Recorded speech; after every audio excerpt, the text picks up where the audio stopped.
আল্লাহ রাব্বুল আমিন বলছেন দুনিয়ায় এক শ্রেণীর মানুষ থাকে, ওয়াইযা তুলিয়াত আলাইহিম আয়াতুহু যাদাতহুম ঈমানা ওয়া আলা রাব্বিহিম ইয়াতাওয়াক্কালুন।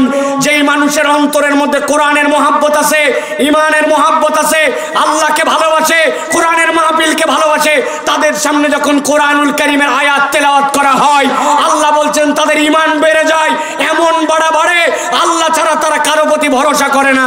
অতএব মাহফিলে আসে তারা, ঈমান যাদের অন্তরে আছে, আল্লাহর মহব্বত আছে, অন্ততপক্ষে অন্তরের ভিতরে আল্লাহর দেওয়া হেদায়েতের নূর আছে, ঠিক কি না? বহুত লোক খুঁজে পাবেন বাড়ির থেকে বলে আসছে, মা আমি সবাই যাচ্ছি, আমি জলসায় যাচ্ছি, কিন্তু মাহফিলের দিকে একবারও এদিকে ফেরে নাই।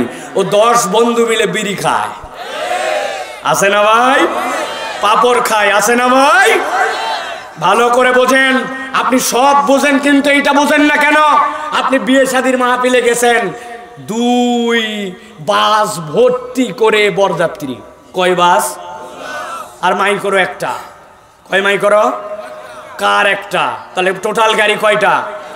4 গাড়ি ভর্তি লোক গেছে, 150 জন, বিরাট আয়োজন। কিন্তু যাওয়ার পরে খাওয়া দাওয়া হচ্ছে, কিন্তু দেখতেছে যে বর এখনো আসে নাই, আর এই 4 গাড়ির মধ্যে বর নাই। আপনাদের খাওয়াবে তো না ভাই? না না, এই অঞ্চলে খাওয়াবে, কি বলেন আপনি? বলবে বাবা তোমরা আসছো যেহেতু আসেই গেছো, বর বাদ দাও, তোমরাই খাও, বলবে। উল্টা কি লাভে? আর কোনো বোকা লোক এরকমই নাই যে বর সারা যাবে, ঠিক না? তা আমাদের এই মাহফিল হচ্ছে বর, তার জন্য মেলা আসছে, তার জন্য দোকান আসছে, তার জন্য ইউটিউবার আসছে, তার জন্য পাড়াতে অন্য মানুষ, অন্য বাড়ির থেকে আত্মীয় স্বজন বেড়াতে আসছে।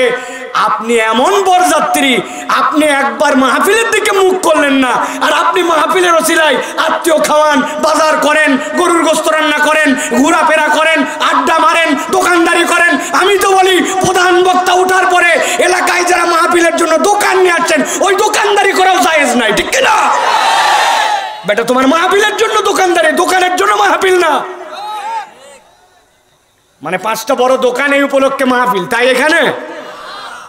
প্রিয় ভাইরা, গুরুত্ব দেন, কোরআনের মাহফিলকে দাম দেন।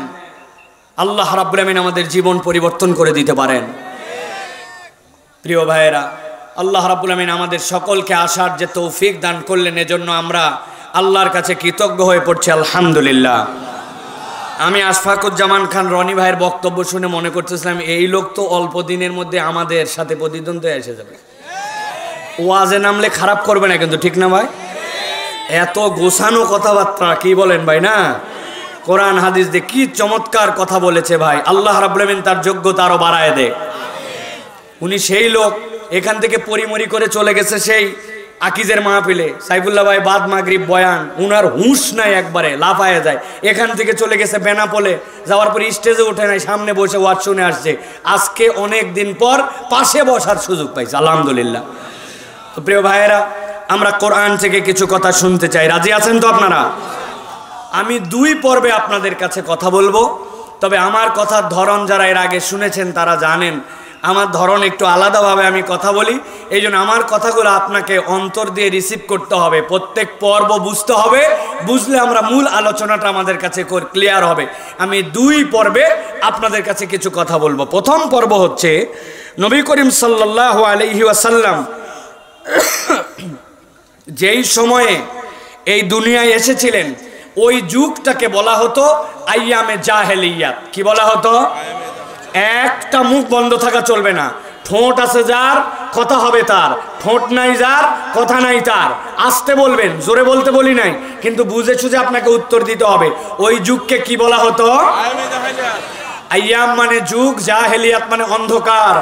অন্ধকার মানে তমাশাচ্ছন্নতা, অন্ধকার মানে মূর্খতা, অন্ধকার মানে এমন এক যুগ যেই যুগের মধ্যে মানুষের মধ্যে কোনো সভ্যতা ভব্যতা ছিল না। এক কথায় জাহালিয়া মানে হচ্ছে অন্ধকার একটা যুগ। তাহলে আইয়ামে জাহেলিয়াত মানে অন্ধকার যুগ, ঠিক তো?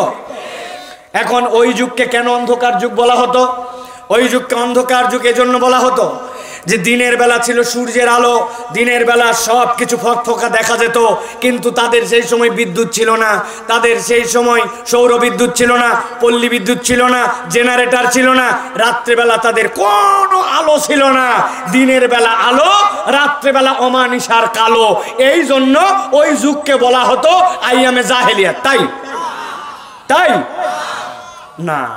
তাহলে এই জন্য জাহেলি যুগ বলা হতো না। তাহলে জাহেলি যুগ কেন বলা হতো? মুখস্থ করতে হবে।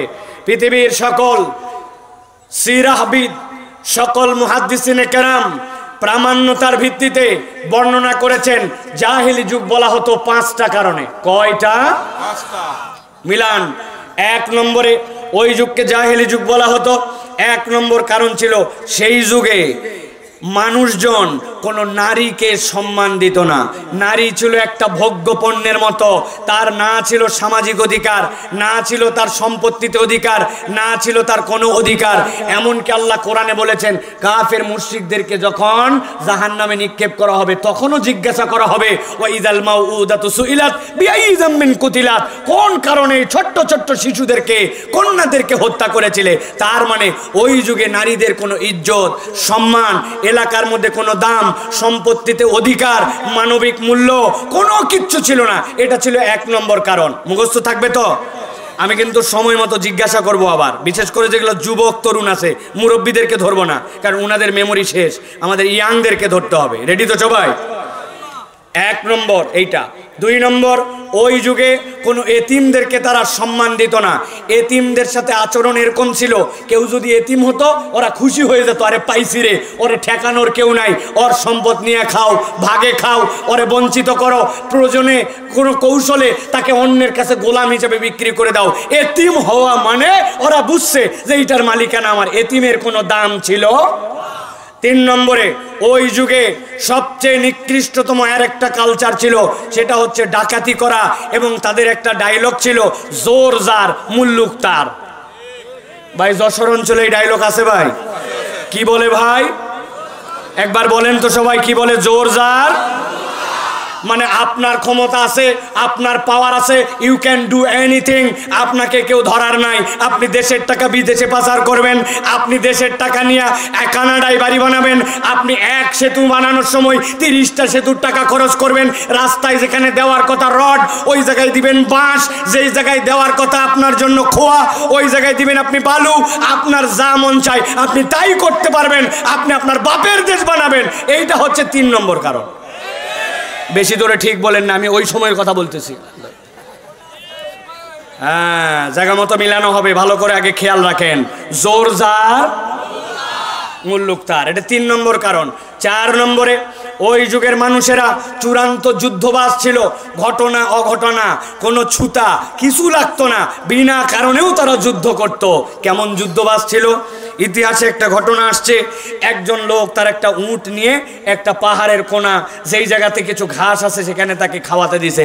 কিন্তু যেই পাহাড়ে খাওয়াতে দিছে ওই পাহাড়টা ওই উটালার বাড়ির এলাকার না, ও ভিন্ন এলাকায় অবলা প্রাণীকে খাওয়াতে দিছে। এখন এক লোক যে যার বাড়ির কাছে উট খাওয়াতে দিছে তাকে যাই বলছে, এই তোর কি কোনো শক্তি নাই, পাওয়ার নাই, কিচ্ছু না? বলে কেন? বলে কোথাকার কোন উট নিয়ে এসে তোর এলাকায় খাওয়াই যাবে আর তুই কিছু করবি না? বলে আমার কি করা লাগবে? বলছি কিছু করতে না পাইলেও তোর ঘাস খাইয়া উটের দুধ হয়েছে, অন্তত উটের দুধটা দোয়াই ফেল। এই কথা বলে যাই উটালা তার কাছে গেছে, যাই বললো ভাই উট একটা অবলা প্রাণী, এর এমন কি দোষ আছে যেখানে একটু ঘাস পায় সেখানে খায়, তোর উটটা ওই জায়গায় বাইরে রাখছিস, তাই বলে ওর ঘাস ওর এলাকা বলে তোর উটের দুধ দোয়াই নেবে, তুই কিছুই করবি না? বলছি কি করা লাগবে? ঠেকা। এরে বলছে ঠেকা, ওরে বলছে উদ্দুত দোয়া। আপনাদের যশোর অঞ্চলে এরকম লোক আছে কিনা জানি না। আপনি যে সুন্দর চেহারা, ভাবি আপনার কোনো বরের অভাব, এইরকম একটা লোকের সাথে আপনার সংসার করা লাগবে, কোন দুঃখে আপনাকে বলছে? কি এমন বয়স হয়েছে আপনার? বাদ দেন ওই লোকে, দেখা যাবে অন্য জায়গায়, তালাক দেন।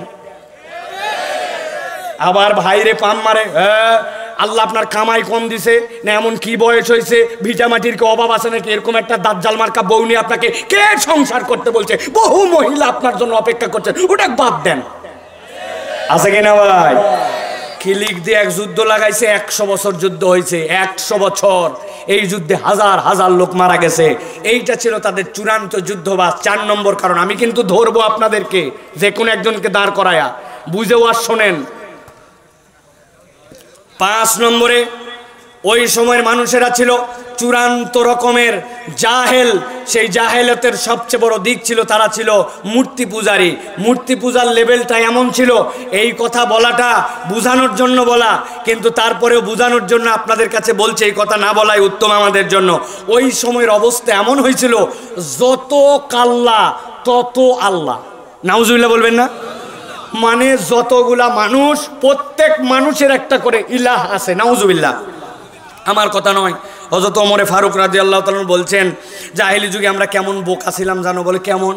বলে আমরা মিষ্টান্ন বানাতাম। আপনাদের যশোরে হয় কিনা, আমাদের উত্তরবঙ্গে এটা খুব হইতো। ছোটোবেলায় দেখতাম বিভিন্ন ধরনের লোকজন আমাদের পাড়ার মধ্যে এক ধরনের গুটগুটি হাতে নিয়ে তারা ফেরি করতে আসতো। ভাঙা চূড়া, লোহা লক্কর, জুতা ফিতা বদল করে কটকটি নিতে পারেন? আছে ভাই? ওরে কটকটি ভাই, আব্বা খাইতে দিতে চাইতো না, বলে এটা খুব খারাপ, এটা সিটকা বেশি, এটা খাওয়া যাবে না, এটা বাজে জিনিস দেবা না। কিন্তু আমার তো জান খালি কটকটি।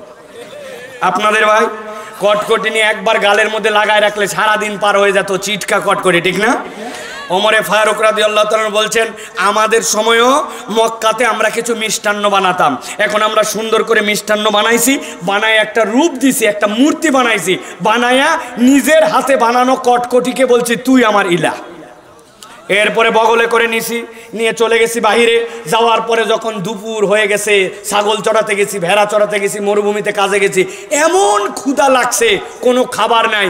নিরুপায় হয়ে আমার ইলা যেটা বগলে ছিল উল্টা দিক করে ধরে প্রথমে ঠ্যাং খেয়ে ফেলছি। এরপরেও খিদা যায় না, কোমর পর্যন্ত খাইছি। বিকাল হতে হতে গোটা ইলা খাইয়া তারপরে বাড়িতে আসছি। হযরত ওমর বলছেন, আমরা এমন বোকা যে নিজের হাতে বানানো ইলা নিজেরা খাইতাম। খানায় কাবাকে মূর্তির মিউজিয়াম বানাইছিল। তাহলে জাহালতের কারণ কয়টা? সবাই বলে না, এই যে পিছনে কয়টা? 1 নম্বর নারীর সম্মান ছিল না, 2 নম্বর এতিমের মূল্য ছিল না, 3 নম্বরে ওই সমাজের মানুষেরা জোর যার মুল্লুক 4 নম্বরে চূড়ান্ত যুদ্ধবাজ, কথায় কথায় মানুষ মারামারি করত। 5 নম্বরে সেই সময়ের মানুষেরা ছিল চূড়ান্ত রকমের মূর্তি পূজারী। মনে থাকবে তো? নবী করিম সাল্লাল্লাহু আলাইহি ওয়াসাল্লামের আগমনের আগ মুহূর্তে, নবীজির 40 বছরের নবুয়ত প্রকাশের আগ মুহূর্তের নবীজির জীবনটাকে 2 ভাগে ভাগ করা হয়। কয় ভাগ? একটা ভাগ হচ্ছে 17 থেকে 25, 8 বছর। এই সময় নবী করিম সাল্লাল্লাহু আলাইহি ওয়াসাল্লাম চেষ্টা করছেন যে কেমনে সমাজ সুন্দর করা যায়, যুদ্ধ বন্ধ করে যায়, এত প্রতারক, এত ফ্রড, এত 2 নম্বর, এদেরকে কেমনে মানুষ বানানো যায়। কিন্তু নবীজি চেষ্টা করেও সফল হন নাই, হিলফুল ফুজুলও বানাইছিলেন। আবু জেহেল একদিন আসছে ইয়ামেন থেকে, এক লোক বাজার নিয়ে আসছে, ওরা কাপড় বানায় খুব সুন্দর, ইয়ামেনিরা কাপড়ের দোকান দিছে। আবু জেহেলের তো যে ঠাঁট, যে বাট, পিছনে চেলা চামুন্ডা সবগুলা নিয়ে ঘোরাফেরা করে। আবু জেহেল এসে বলছে, এই কাপড় কত করে? বলছি সে সবচেয়ে ভালো কাপড়টা দেখি, দেখাইছে, বলছে এটা কাটার দরকার নাই, পুরা থান সহ আমারে দিয়ে দে। চিন্তা করছে, বাপ রে বাপ, মানুষ 2 গজ 2 মিটার 2 হাত কাপড় নিতে টেনশন করে, আর এই বেটা কত বড় বড় লোক, পুরা থান সহ নিয়ে নিছে। নিয়ে বলছে, যাওয়ার সময় এই যে খানায় খাবার পাশে আমার বাড়ি, এখান থেকে নিয়ে যাবি। ওর বাপ চক্কর দেখে বুঝছে এটা সাধারণ লোক নয়, কিছুই বলে না। আর ঠিক আছে, পুরাটাই বেচা হয়ে গেছে, কাপড় দিয়ে দিছে। এটা ইতিহাসের কথা, রাহিকুল মাকতুম থেকে বলতেছে আপনাদের কাছে, প্রিয় ভাইয়েরা। এরপরে বিকালবেলা যখন কাপড় বিক্রি করে ওই লোক যাবে ইয়ামেনে, আবু জেহেলের কাছে গেছে, যায় বলতেছে, সকালবেলা যে কাপড় নিলেন কাপড়ের টাকাটা দেন। আবু জেহেল তো আসমান থেকে পড়ছে, কাপড় মানে তুমি খে? আরে কাপড় মানে তুমি কে? মানে আমার কাছ থেকে সকালে কাপড় নিয়েছেন? বলে উল্টাপাল্টা কথা বলবে না, এই যে সকাল থেকে এগুলা লোক সব আমার পাশে পাশে চলে। এই সেলারা, বলো তো আমি কি সকাল থেকে এখন পর্যন্ত কোনো কাপড়ের দোকানে গিয়েছি বা কোনো কাপড় কিনেছি? বলছে, না না স্যার, আপনি কাপড় তো দূরের কথা, আপনি আজকে তো বাড়ির থেকেই বাড়ান নাই। ওই লোক একদম নিষ্ফল হয়ে চলে গেছে। এইরকম প্রতারণা তারা করতো। নবীজি এইগুলার থেকে বের করার জন্য চেষ্টা করেছেন, কিন্তু রাসূলুল্লাহ সাল্লাল্লাহু আলাইহি ওয়াসাল্লাম পারেন নাই। এরপরে 25 বছর থেকে 40 বছর, আল্লাহ নবী 15 বছর আর মক্কায় থাকলেন না। কওমের এই 5টা বিষয় নিয়ে আল্লাহ নবী সাল্লাল্লাহু আলাইহি ওয়াসাল্লাম বেরিয়ে গেলেন। গারে হেরার মধ্যে আল্লাহ নবী সাল্লাল্লাহু আলাইহি ওয়াসাল্লাম যে থাকতেন, কেউ যদি এখানে বলতে পারেন আমি আপনার জন্য দোয়া করতে চাই। গারে হেরা মানে হেরা গুহা, আল্লাহর নবী হেরা গুহায় অবস্থান করতেন। বলেন তো গারে হেরাটা কোন পাহাড়ের উপর অবস্থিত? জাবালে নূর।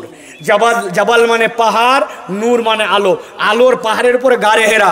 আল্লাহ নবী সাল্লাল্লাহু আলাইহি ওয়াসাল্লাম সোমবারে চলে যেতেন, সোম মঙ্গল বুধ আল্লাহ নবী খানা নিয়ে যেতেন। হযরত খাদিজাতুল কুবরা জানতেন যে 3 দিনের জন্য খাবার, রুটি কয়টা, পানি কতটুকু, সাথে তার কতটুকু খাদ্য দিয়েছেন। কিন্তু নবী করিম সাল্লাল্লাহু আলাইহি ওয়াসাল্লাম মঙ্গলবারে আসেন না, বুধবারে আসেন না।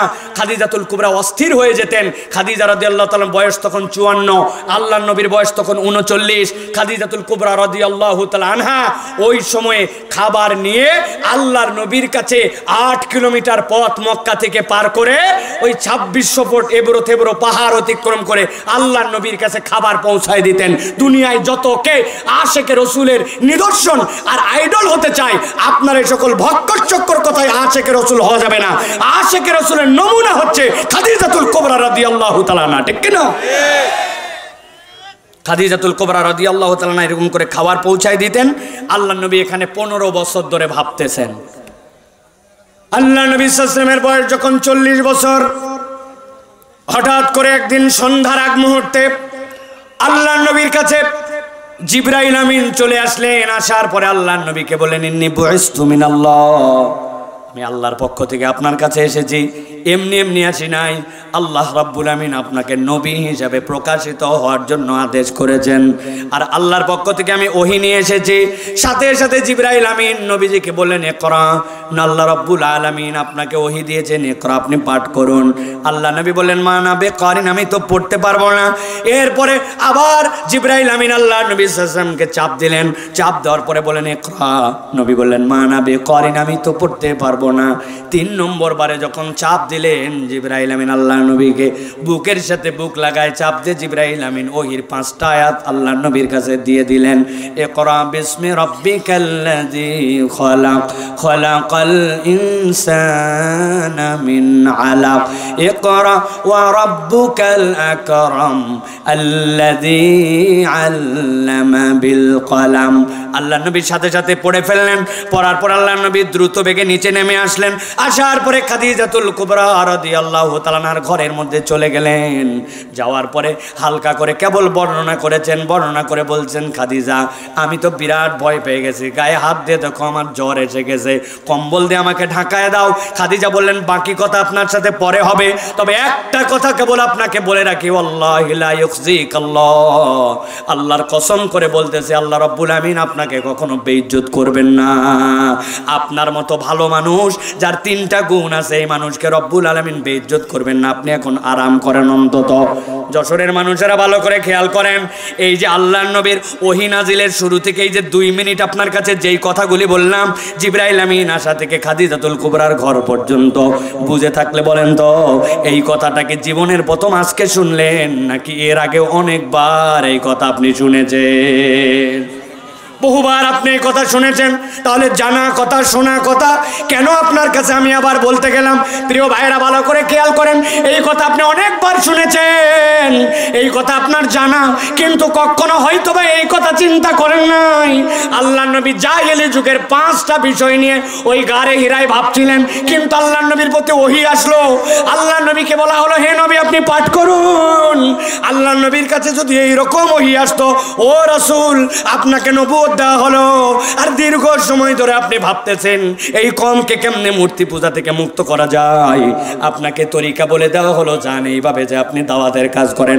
আপনি চিন্তা করেছেন যুদ্ধ বন্ধ করার জন্য, আপনি চেষ্টাও করেছেন, পারেন নাই। যুদ্ধ বন্ধের জন্য তরিকা এইটা, নারীদের সম্মান নাই, নারীদের ইজ্জতে এইভাবে পাবে, এইটার জন্য আয়াত দেওয়া হলো। একবার একটু ঠান্ডা মাথায় দিলটা নরম করে দিয়ে চিন্তা করে দেখেন, আল্লাহ নবী কথার কথা 15 বছর, কিন্তু 15 বছর নয়, তার পুরা জীবনটাই ভাবলেন তিনি এইগুলা। কিন্তু আল্লাহ নবীর কাছে ওই আসলো, ইকরা বিসমি রাব্বিকাল্লাযী খলাক। সাধারণ দৃষ্টিতে তাকালে মনে হয় আল্লাহ নবী ভাবলেন কি, আর আল্লাহ নবীর প্রতি ওহী আসলো কি, ঠিক না? কিন্তু মুফাসসিররা ব্যাখ্যা করছেন কিয়ামত পর্যন্ত মানুষ ভালো করে জেনে রাখো, তুমি যদি তোমার কমকে পরিবর্তন করতে চাও নতুন করে পয়গম্বর আসবে না, কিন্তু কিয়ামত পর্যন্ত কোথাও না কোথাও জাহালত থাকবে। ওই জাহালত যদি চূড়ান্তভাবে কেউ দূর করতে চায়, আল্লাহ রাব্বুল আলামিন প্রথম ওহীর দ্বারা একটা মিশন দিয়েছেন, কিয়ামত পর্যন্ত কোথার জাহালত দূর হবে না যতক্ষণ পর্যন্ত ওই জাতি গোষ্ঠী রব্বুল আলামিনকে না চিনবে, তার স্রষ্টাকে এটা না বুঝবে, যতক্ষণ পর্যন্ত এমন শিক্ষায় শিক্ষিত হবে না যেইটাতে তার রবকে চেনা যায়। আপনি যতই ফাল পারেন আর আপনি যতই সোনার বাংলার স্বপ্নের কথা বলেন, আপনি যদি আপনার জাতিকে নৈতিকতা সম্পন্ন, আপনি যদি আপনার জাতিকে রবকে চিনাতে না পারেন, এই বিদ্যায় যদি আপনি তাদেরকে বুদ্ধিভিত্তিক পরিবর্তন করতে না পারেন, তাহলে কোনো কওমের জাহালত কিয়ামত পর্যন্ত দূর করা সম্ভব নয়। ঠিক না? আপনি ঠিক বললেও ঠিক, না বললেও ঠিক। আপনি বোঝেন নাই আমার সমাজের জাহালত কেমন। আসার সময় দেখলাম যশোর থেকে পার করার পরে বাম দিকে রেলগেট পার করে মার্কেটের সামনে বড় করে একটা সাইনবোর্ড লাগানো, এত বড় এক সাইনবোর্ড, সাইনবোর্ডের মধ্যে এক মহিলা দাঁড়ানো। চোখটা খালি তাকানোর সাথে সাথে নামাই নিলাম। দুই হাতে কাপড় নাই, প্যাড বের করে আছে, নিচের দিকে কি আছে না আছে ওইটা তো দেখার মতো ওই জায়গায় নাই, কারণ ওই জায়গার ছবি এইটুকু, হাত দুইটা ফাঁকা। দাগ দিছে এরকম করে একটা, দাগ দিয়ে ডিক্লার দিছে এই শীত থেকে যদি বাঁচতে চান, হাতের ফাটা দাগ যদি দূর করতে চান, তাহলে এই ক্রিম লাগান। এই বিজ্ঞাপন দেখছেন আপনারা? কথা বলেন। আমি আপনাদের কাছে জিজ্ঞাসা করব, বুঝে সুঝে উত্তর দিবেন। আপনাদের এই এলাকার মানুষ মাঠের মধ্যে যে ধান লাগায়, ওই ধান লাগানোর সময় মহিলারা মাঠে বেশি ধান লাগায় না পুরুষ? ভ্যান চালায় কি মহিলা না পুরুষ? ইজি বাইক কি মহিলা না পুরুষ? বাহিরে কাজ করে বেশি মহিলা না পুরুষ? তাহলে জিজ্ঞাসা হচ্ছে, সব সময় বাহিরে থাকলো, কাজ করলো, সব কিছু করলো, কিন্তু শীতকালি লাগলো মহিলার গায়ে, ব্যাপারটা কি? আসল ব্যাপার কিছু না। ওরা বলতেছে নারী স্বাধীনতা, নারী স্বাধীনতা। আসলে এইটা নারী স্বাধীনতা নয়, এইটা জাহালত। নারীকে আবার পণ্যে রূপান্তর করেছে। যেই নারীর ইজ্জত থাকার কথা, হাজার হাজার তরুণ চোখ দিয়ে ওই নারীর সাথে জেনা করতেছে, অথচ ওই নারী ভাবতেছে আমি আগাইলাম। তুমি আগাও নাই, তুমি 1450 বছর পিছায়া গেছ। ঠিক না? আপনি জাহালত দেখতে পান না, কিন্তু আপনি পরিবর্তন চান সমাজে। পরিবর্তন কেমনে হবে? আল্লাহ রাব্বুল আলামিন বলছেন, ওয়া কাযালিকা আউহাইনা ইলাইকা রূহাম মিন আমরিনা মা কুনতা তাদরি মাল কিতাবু ওয়ালাল ঈমান।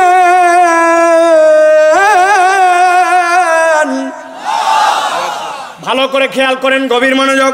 আল্লাহ বলছেন, আমি এমন একটা রূহুল আমিন দিয়া, এমন একটা ফেরেশতা দিয়া পয়গম্বর আপনার কাছে নবুয়ত পাঠালাম। 26 আল্লাহ নবীর কাছে 26,000 বারের বেশি ওই জিবরাইল আমিন এসেছেন, কিন্তু তার আকৃতিটাই এত বিশাল, এত বিশাল। আল্লাহ নবী তার পুরা জীবনে মাত্র 2 বার স্ব আকৃতিতে তাকে দেখেছেন। একবার আল্লাহ নবী দেখতে চেয়েছেন গারে হেরাত থেকে, আর জিবরাইল আমিন চলে গেছেন আরাফাতের ময়দানের দিকে। যাওয়ার পরে যখন কেবলমাত্র কয়েকটা পাখা মেলে দিয়েছেন, এত বিশাল আল্লাহর সৃষ্টি, পেছনের সূর্য, পিছনের আসমান পর্যন্ত তার দ্বারা আড়াল হয়ে গেছে। আরেকবার জিবরাইল আমিন যখন আল্লাহ নবীকে নিয়ে সিদরাতুল মুনতাহার পথে, তখন স্ব আকৃতিতে দেখেছেন। আল্লাহ বলছেন, এরকম একটা বিশ্বাস তো, এরকম একটা ফেরেশতা দিয়ে আপনাকে কি দিলাম আমি জানেন নাকি ইয়া রাসূলুল্লাহ? আল্লাহ বলছেন, মা কুনতা তাদরি মাল কিতাবু ওয়ালাল ঈমান। আপনি যদিও হেদায়েতের উপর ছিলেন, কখনো শিরিক করেন নাই, কিন্তু আমি আল্লাহ আপনাকে বললাম আপনি ঈমান কাকে বলে, আপনি কিতাব কাকে বলে, এইটা প্রকৃতার্থে জানতেন না। আল্লাহু আকবার। এবার ভালো করে মনোযোগে খেয়াল করেন, আল্লাহ কি বললেন? আপনি ঈমান কাকে বলে জানতেন না, আপনি কিতাব কাকে বলে এটা জানতেন না। আল্লাহ বলছেন, হ্যাঁ হ্যাঁ আপনাকে ঈমান দিলাম, কিতাব দিলাম, কিন্তু ইয়া রাসূলুল্লাহ আপনাকে আসলে আমি কিতাব দেই নাই, ঈমান দেই নাই। কি দিলাম? আল্লাহ বলছেন, ওয়ালাকিন জাআলনাহু নূরা।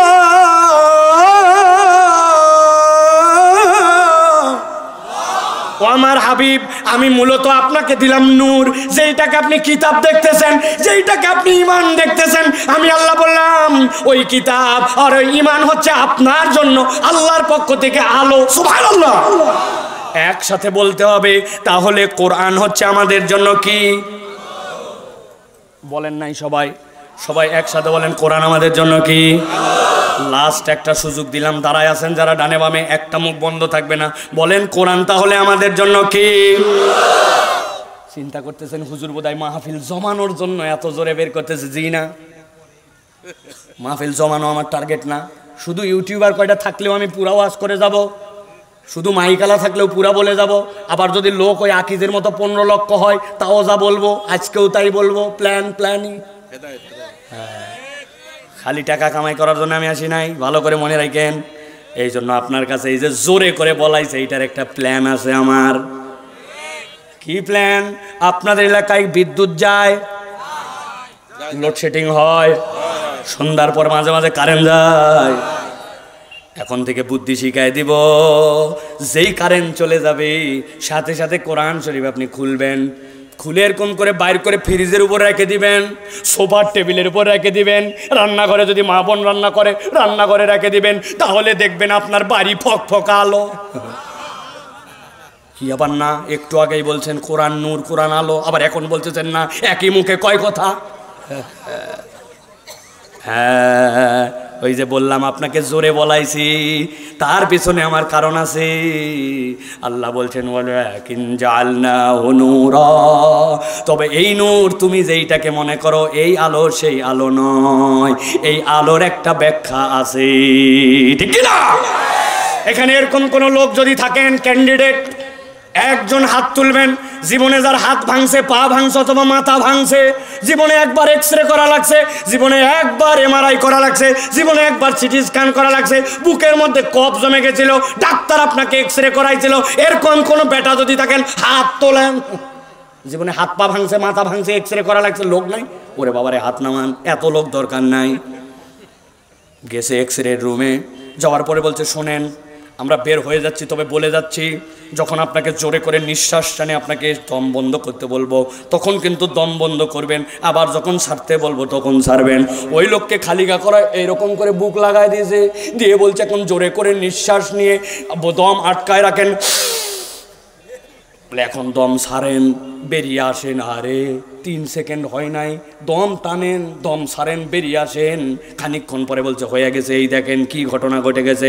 হাত তো ভাঙছেন মিয়া, হাড্ডি এদিক থেকে ওদিক চলে গেছে, বুকের হাড্ডি কাঠি এদিক বেঁকা হয়ে গেছে, বুকের ভিতরে নিউমোনিয়া। কথা বলেন, কেমনে ধরা পড়লো? আপনি কিছুই বুঝলেন না, কিন্তু আপনার যা যা দরকার হয়ে গেছে। এমন একটা অতি বেগুনি রশ্মি আছে আপনি দেখতে পান নাই, কিন্তু যে কাজ করা লাগবে আপনার পিঠের মধ্যে দিয়ে ভেদ করে, বুকের মধ্যে দিয়ে ভেদ করে বেরিয়ে চলে গেছে। আল্লাহ বলছেন দুনিয়াতে তোমার যদি আলো দেখতে পাও না কিন্তু কাজ দেয়। আমি আল্লাহ বললাম ওয়ালাকিন জাআলনাহু নূরা। আমার নবী 15 বছর ভেবেছিল যেই 5টা বিষয় আমি আল্লাহ ওহী দিলাম, ইকরা বিসমি রাব্বিকাল্লাযী খালাক, আর আমি বললাম এটা ঈমান আর কোরআন। তুমি যদি কিয়ামত পর্যন্ত তোমার সমাজকে পরিবর্তন করতে চাও, আমি আল্লাহ গ্যারান্টি দিলাম তুমি দেখতে পাবে না, কিন্তু কোরআনের সমাজ যদি হয়, কোরআনের পরিবেশ যদি হয়, কোরআনের যদি অর্থনীতি হয়, কোরআনের যদি দেশ হয়, কোরআনের যদি আইন হয়, আমি আল্লাহ বললাম এইটা আমার পক্ষ থেকে এমন আলো নাহদি বিহি মান নাশাউ মিন ইবাদিনা, আমার বান্দাদেরকে কিয়ামত পর্যন্ত আমি হেদায়েত দিতেই থাকবো যাকে ইচ্ছা থাকে। আর আল্লাহ বলছেন ওয়া ইন্নাকা লা তাহদি ইলা সিরাতিম মুস্তাকিম, আমি রব্বুল আলামিন যাকে হেদায়েত দেই ওইটা হেদায়েতটা সিরাতুল মুস্তাকিমের হেদায়েত। একবার যদি ওই রাস্তায় কেউ ওঠে ওইটা নিশ্চিত তাকে জান্নাতে নামাবে। সুবহানাল্লাহ। অতএব প্রিয় ভাইয়েরা, এই যে কোরআন শুনতে আসলাম আর শুনে শুনে শুধু চলে গেলাম, কিন্তু আমরা অনুভব করলাম না যে আসলে কোরআন আমাকে কি দিতে চায়। আপনি যদি বিশ্বাস করেন এখনো এতিমের সম্পদ মেরে খাওয়া হয়, নারীর ইজ্জত দেওয়া হয় না, ইজ্জতের নামে বেইজ্জতি করা হয়, পৃথিবীতে ঠুনকো ঠুনকো ছুটায়, যুদ্ধ করে করে লক্ষ কোটি মানুষকে হত্যা করা হয়, এই পৃথিবীতে এখন পর্যন্ত গায়রুল্লাহর নামে সমাজের মধ্যে যেইগুলো চলে সেইগুলো মানুষের বিবেক কখনো মেনে নিতে পারে না। কিয়ামত পর্যন্ত জাহালতকে দূর করে আপনি যদি সুন্দর সমাজ প্রতিষ্ঠিত করতে চান তাহলে কোরআনের ব্যতিক্রম আর কিচ্ছুই থাকতে পারে না, ঠিক না? আমি তো সব জায়গায় কথা বলি, ঠিক বললেও ঠিক, না বললেও ঠিক। এই দেশে ডিজিটাল আইন হয়েছে, এই দেশে ডিজিটালাইজড করেছে, এই দেশে সিসি ক্যামেরা বসাইছে, এমন কোন অফিস নাই এই অফিসটি সিসি ক্যামেরার আওতাধীন, নিয়ন্ত্রণাধীন লেখা নেই ভাই। এই সিসি ক্যামেরা কি করছে বলেন তো? চোরগুলাকে ডাকাত বানাইছে। আমি গেছি পাসপোর্ট করার জন্য, আমার পাসপোর্টের মেয়াদ 6 মাসের নিচে নেমে গেছে। পাসপোর্টের মেয়াদ 6 মাসের নিচে নামলে তখন ওইটাতে নতুন করে কোনো ভিসা দেয় না, পাসপোর্ট বানান লাগবে। একজন বলছে হুজুর পাসপোর্ট অফিসে এমনি এমনি কাজ হয় না, আপনি প্রস্তুতি নিয়ে যান। আমি মনে করছি ওখানে যাওয়ার পর হয়তো কলম দিয়ে নাম টাম সই করা লাগবে, এই জন্য পকেটে ভালো একটা জেল পেন। আপনাদের কি ধারণা আমি জেল পেন নিয়ে গেছি? আপনারাও ভাত খান, আমিও ভাত খাই, আমি বুঝছি কি নেওয়া লাগবে, সেই অনুযায়ী পকেটে প্রস্তুতি নিয়ে গেছি। পকেটে যাওয়ার পরে বললাম ভাই আমার কাজটা দ্রুত করা লাগবে। ও দোতলার অফিসে এই ডেস্ক ওই ডেস্ক, এখানে সেখানে খালি ঘুরায়, আমার খালি ঘুরায়, মালও নেয় না আবার কাজও করে না, কি একটা জ্বালা। অনেকক্ষণ পরে বলতেছে চলেন এবার নিচে যেতে হবে। দোতলার থেকে এবার আমাকে নিচতলায় নিয়ে আসতেছে। নিচতলায় যখন নিয়ে আসতেছে একটা সিঁড়ি, এরপর একটা ল্যান্ডিং, ওই ল্যান্ডিং থেকে এরপরে আবার আরেকটা ধাপি সিঁড়ি। তো এক ধাপ পার করে যে জায়গায় ল্যান্ডিং ওই জায়গায় এসে বলতেছে মাল বের করেন। আমি বললাম এই বেয়াদব, সারা ঘুরাইয়া কখন তোমাকে মাল দেওয়ার জন্য রেডি, এতক্ষণ পরে এই জায়গায় মাল খাবি তো খাবি, আগে খালি না কেন? বলতেছে যে হুজুর এই বিল্ডিংটি সিসি ক্যামেরা নিয়ন্ত্রিত, আমরা মনিটরে চেক করে দেখেছি সব জায়গায় ক্যামেরায় ধরে, খালি এই জায়গাটা ধরে না। তো যেই জায়গাটা ধরে না ওই জায়গা তো মাল খায়। এখন এই লোক যদি একবার বুঝতো কিরামান কাতিবিন ইয়ালামুনা মা তাফআলুন, তুমি যা করো সব তোমার কাদের ফেরেশতা খবর রাখে। আর তার মধ্যে যদি ভয় থাকতো, কাদের ফেরেশতা তো দেখে জানি, বিশ্বাস করলেও দেখে না করলেও দেখে, কিন্তু যদি উল্টা পাল্টা করি তাহলে যদি চুরি হয় তাহলে হাত কাটা যাবে, ডাকাতি হয় ডান হাত বাম পা কাটা যাবে, এরপরে আবার অন্যায় করলে বিপরীত দিক থেকে আবার কাটা যাবে। ওদিকে আছে আল্লাহর ভয়, এদিকে আছে আল্লাহর আইনের ভয়। এই দুটা যদি সমাজে চলতো তাহলে 90% দুর্নীতি 3 মাসের মধ্যে দূর করা সম্ভব, ঠিক না? তাছাড়া আপনি যা বলবেন সবগুলো হচ্ছে ভুয়া, আপনার এগুলো একটাও কাজ দিবে না, ঠিক না? কারণ আমরা দেখেছি এইটা সরিষার মধ্যেই ভূত আগে বলতো মানুষ, তাই না ভাই? ওই কথা চেঞ্জ হয়ে গেছে, সরিষা স্বয়ং ভূত। কিসের সরিষার মধ্যে ভূত? সরিষা স্বয়ং ভূত। এখন বলে হুজুর প্রমাণ দেন, প্রমাণ আছে। দুর্নীতিকে না বলুন, এর জন্য ব্যানার ফেস্টুন 10 কোটি টাকার বাজেট হয়েছে, প্রত্যেকটা জেলা পরিষদে প্রত্যেকটা ডিসি অফিসে সেমিনার করতে হবে। কি জন্য? দুর্নীতিকে না বলুন। ওই বাজেটের 8.5 কোটি টাকা দুর্নীতি হয়ে গেছে। দুর্নীতিকে না বলুন, বাজেট যারা খায় ফেলে, তাহলে কি সরষার মধ্যে ভূত আছে নাকি? সরষা স্বয়ং ভূত। কি বলছি বলেন? সরষা স্বয়ং ভূত। আপনি এই ভূত তাড়ানোর জন্য 50 বছর চেষ্টা করেছেন, আরো 500 বছর চেষ্টা করলে হবে না। অথচ 23 বছরে কোরআনের ইমপ্লিমেন্টেশনে আল্লাহর নবী বলে গেছেন খৈরুল উমুরি করনি সুম্মাল্লাযিনা ইয়ালুনাহুম সুম্মাল্লাযিনা ইয়ালুনাহুম। বিশ্বাস করেন তো আপনারা?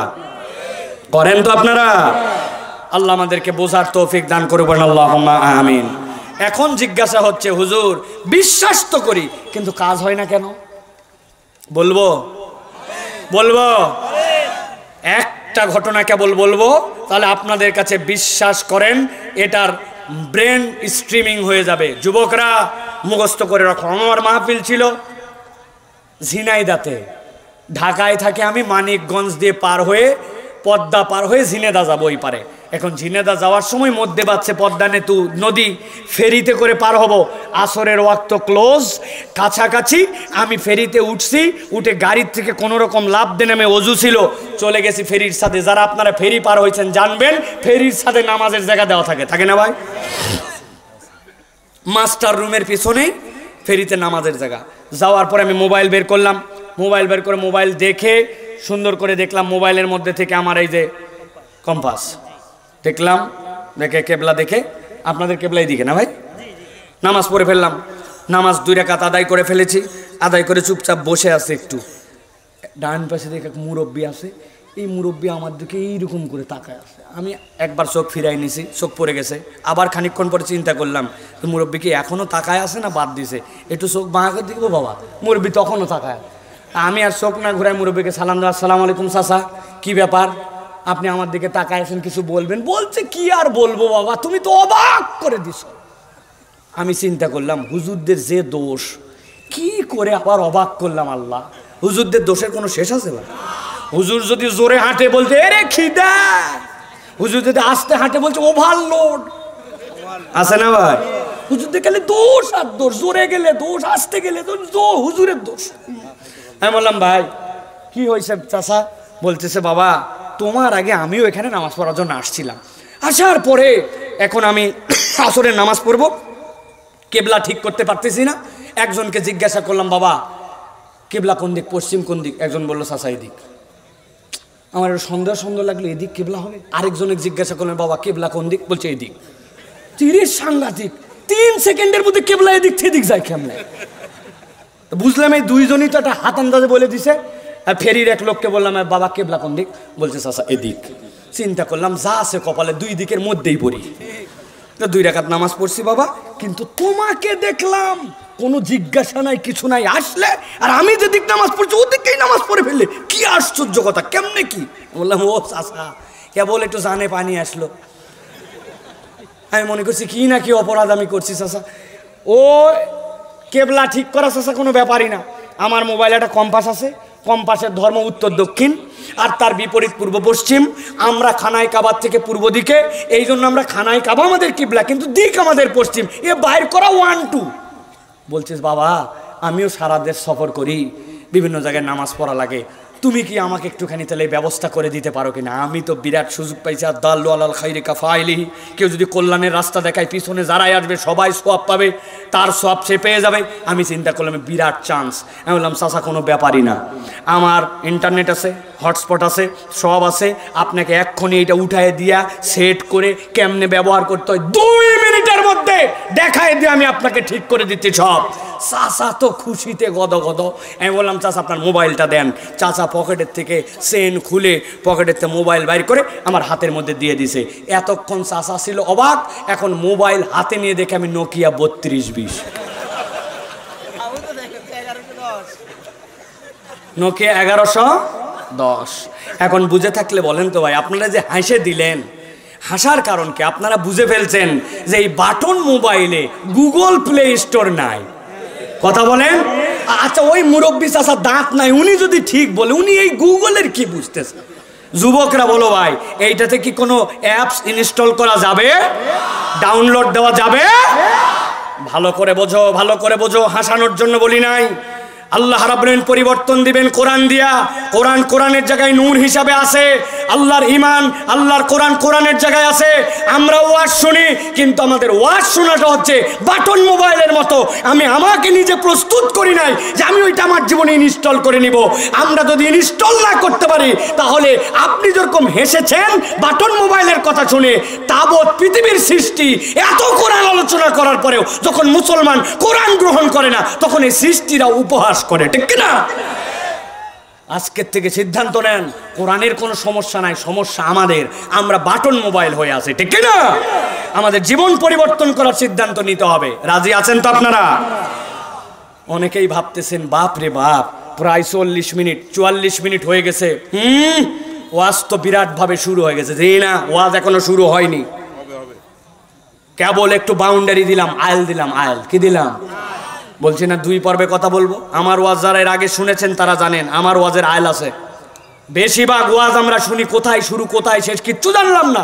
আসলাম গেলাম, বাড়ির যাই বলছে বক্তান ছিল একটা ফাটাফাটি, গতকালকে ওয়াজ হয়নি, ফাটায় ফেলছে।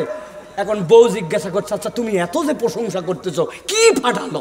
বলছে তা বলতে পারবো না, কিন্তু ফাটাইছে। ও বাবা, আপনি কি বলতে পারেন না খালি ফাটাইছে? ফাটায় কি লাভ আমাদের? এই সকল ফাটায় কি লাভ? এই জন্য আমি আপনার কাছে, পিছনে কথা বলে কে? এই জন্য আমি আপনাদের কাছে বলতে চাই প্রিয় ভাইয়েরা, যে আমরা কোরআন থেকে কিছু নিয়ে যাওয়ার জন্য যদি নিয়ত করি, তাহলে আশাটাও সাকসেস, বলাটাও সাকসেস। আমরা কি কোরআন থেকে আরো কিছু কথা শুনতে রাজি আছি? রাজি আছি? তবে সকল শ্রোতা আমার লাগবে না। যেই সকল শ্রোতাদের বয়স 50+ হয়ে গেছে, আপনাদের জন্য ছুটি ঘোষণা করা হলো। আপনারা চাইলে বাড়িতে চলে যেতে পারেন। আপনারা আমার শ্রোতা না, শ্রোতা হচ্ছে তারা যাদের বয়স 40-এর নিচে। ওই যে হিম্মত আছে 2 ঘন্টা দাঁড়ায় শুনবে ওরা, তাদের পায়ের মধ্যে আল্লাহ এমন বল দিছে। আমার শ্রোতা তারা আছেন আপনারা? ভাই আছেন আপনারা? কারা কারা দেখে একটু? আচ্ছা, হাত নামান, হাত নামান। সবার হাত তোলার দরকার নাই, আমি চাই না আপনারা সকলে হাত তোলেন। আল্লাহর ওয়াস্তে আমি একটু রিকোয়েস্ট করলাম, আপনারা যেন সবাই হাত তুলবেন না ভাই। যাদের হাতের মোবাইলে ঝামেলা, গিরিজে প্রবলেম, গিয়ার অয়েল ফুরায় গেছে, হ্যাঁ, এগুলো জাম বেঁধে গেছে, তাদের হাত তোলার দরকার নেই। কিন্তু আল্লাহ যাদেরকে নিরবিচ্ছিন্নভাবে হাতটা চালানোর তৌফিক দিচ্ছে, গিয়ার অয়েল মোবাইলে কোনো ঝামেলা নাই, এইগুলা মানুষ খালি হাত তুলবে, এর বাইরে কোনো কেউ হাত তুলবেন না। যাদের গিয়ারে প্রবলেম, যাদের মোবাইলে প্রবলেম, গিরিজে, এগুলোতে হাত তোলা লাগবে। আপনি চাদরের মধ্যে রাখেন হাত। আর যাদের প্রবলেম নাই, একসাথে 2টা হাত টান টান করে খাড়া করে তোলেন, শক্ত করে 2 হাত তোলেন। হাত নামান, লাস্ট একবার সুযোগ দেব। থামে নাই ভাই, বসেন বসেন, আমি হাত তুলে উনি মজা খায়। এবার হাত তুলবেন একসাথে, আর ডানে বামে তাকায় দেখবেন কারা কারা হাত তুলতে পারে নাই। দেখতে পারবেন না একটু তাকায়া? হ্যাঁ, এবার পরীক্ষা হয়ে যাবে কাদের মোবাইলে প্রবলেম আছে। রেডি তো সবাই? দেখে একসাথে সবাই 2 হাত শক্ত করে তোলেন, সোজা করেন, সোজা সোজা সোজা সোজা, মানে কান বরাবর টান করেন। পরে এবার পিছন দিকে একটু টানা দেন, পিছনে পিছনে দেন, এবার একটু সামনে দেন, হ্যাঁ জোরে, সোজা করেন। এবার ডানে বামে তাকায় দেখেন কারা উঠাতে পারে নাই। তাকান, ডানে বামে দেখতেছেন? সবাই উঠাইছে না? হাত সোজা করেন। এবার একটু ডানে দেন, মাশাআল্লাহ। এবার একটু বামে দেন। এবার হাতটা একটু সোজা করেন, শক্ত করতে হবে, শক্ত, এরকম করছেন। এবার গলাটা একটু পরিষ্কার দেন, ভালো করে পরিষ্কার হয়নি, হাত শক্ত করেন, সোজা সোজা করছেন। এবার এবার বুক বরাবর নেন, এই বরাবর। এবার আমরা একটা আকাশ বাতাস মুখরিত করে শরণপুরের ইতিহাস স্মরণীয় করে রাখার জন্য আল্লাহর জন্য একটা তাকবীর দিতে চাই। যারা এইরকম তাকবীরের ধ্বনিতে নিজের জবানকে এর আগে উচ্চ কণ্ঠিত করেন নাই এবং আজকে করতে রাজি আছেন, এরকম একটা হিম্মতালা তাকবীর যারা দিতে পারবেন বলেন আল্লাহুম্মা আমিন। আর 1000 পাম্পট্টি দেওয়ার পরেও যারা আল্লাহু আকবার বলতে পারবেন না, তারা বলেন আল্লাহুম্মা আমিন। আছে না ভাই? আছে, সমস্যা নেই, সমস্যা নেই। এটাই বাস্তব কথা, কারণ এটা আমার জীবনে এই বছরে মাহফিলের অভিজ্ঞতা। দিনাজপুরে এক মাহফিলে গেছি, কঠিন শীত, এখানে তো কোনো শীতই নাই এখন, এমন শীত ভাই, হাত ধরে থাকেন মিয়া, হ্যাঁ ধরে থাকেন, এমন শীত। শীতের মধ্যে গেছি, আমিও তো ধরে আছি, আমি কি ছেড়ে দিয়েছি নাকি? হুজুর খালি খাটতেছেন, আপনি খাটতেছেন।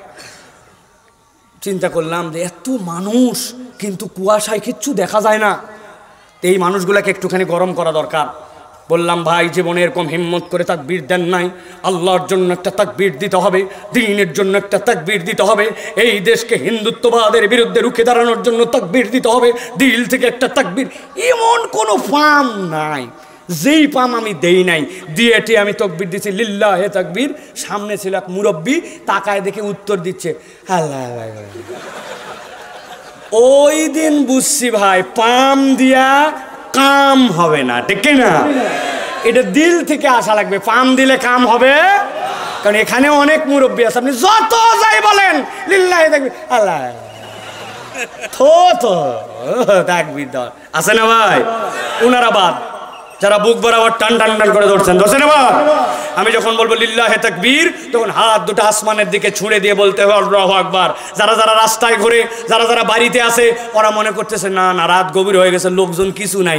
আসলে যে প্যান্ডেলে ফাঁকা নাই, এই বলদেরা জানেই না, ঠিক না? জানান দেওয়ার মতো একটা তাকবীর দিতে হবে। রাজি সবাই?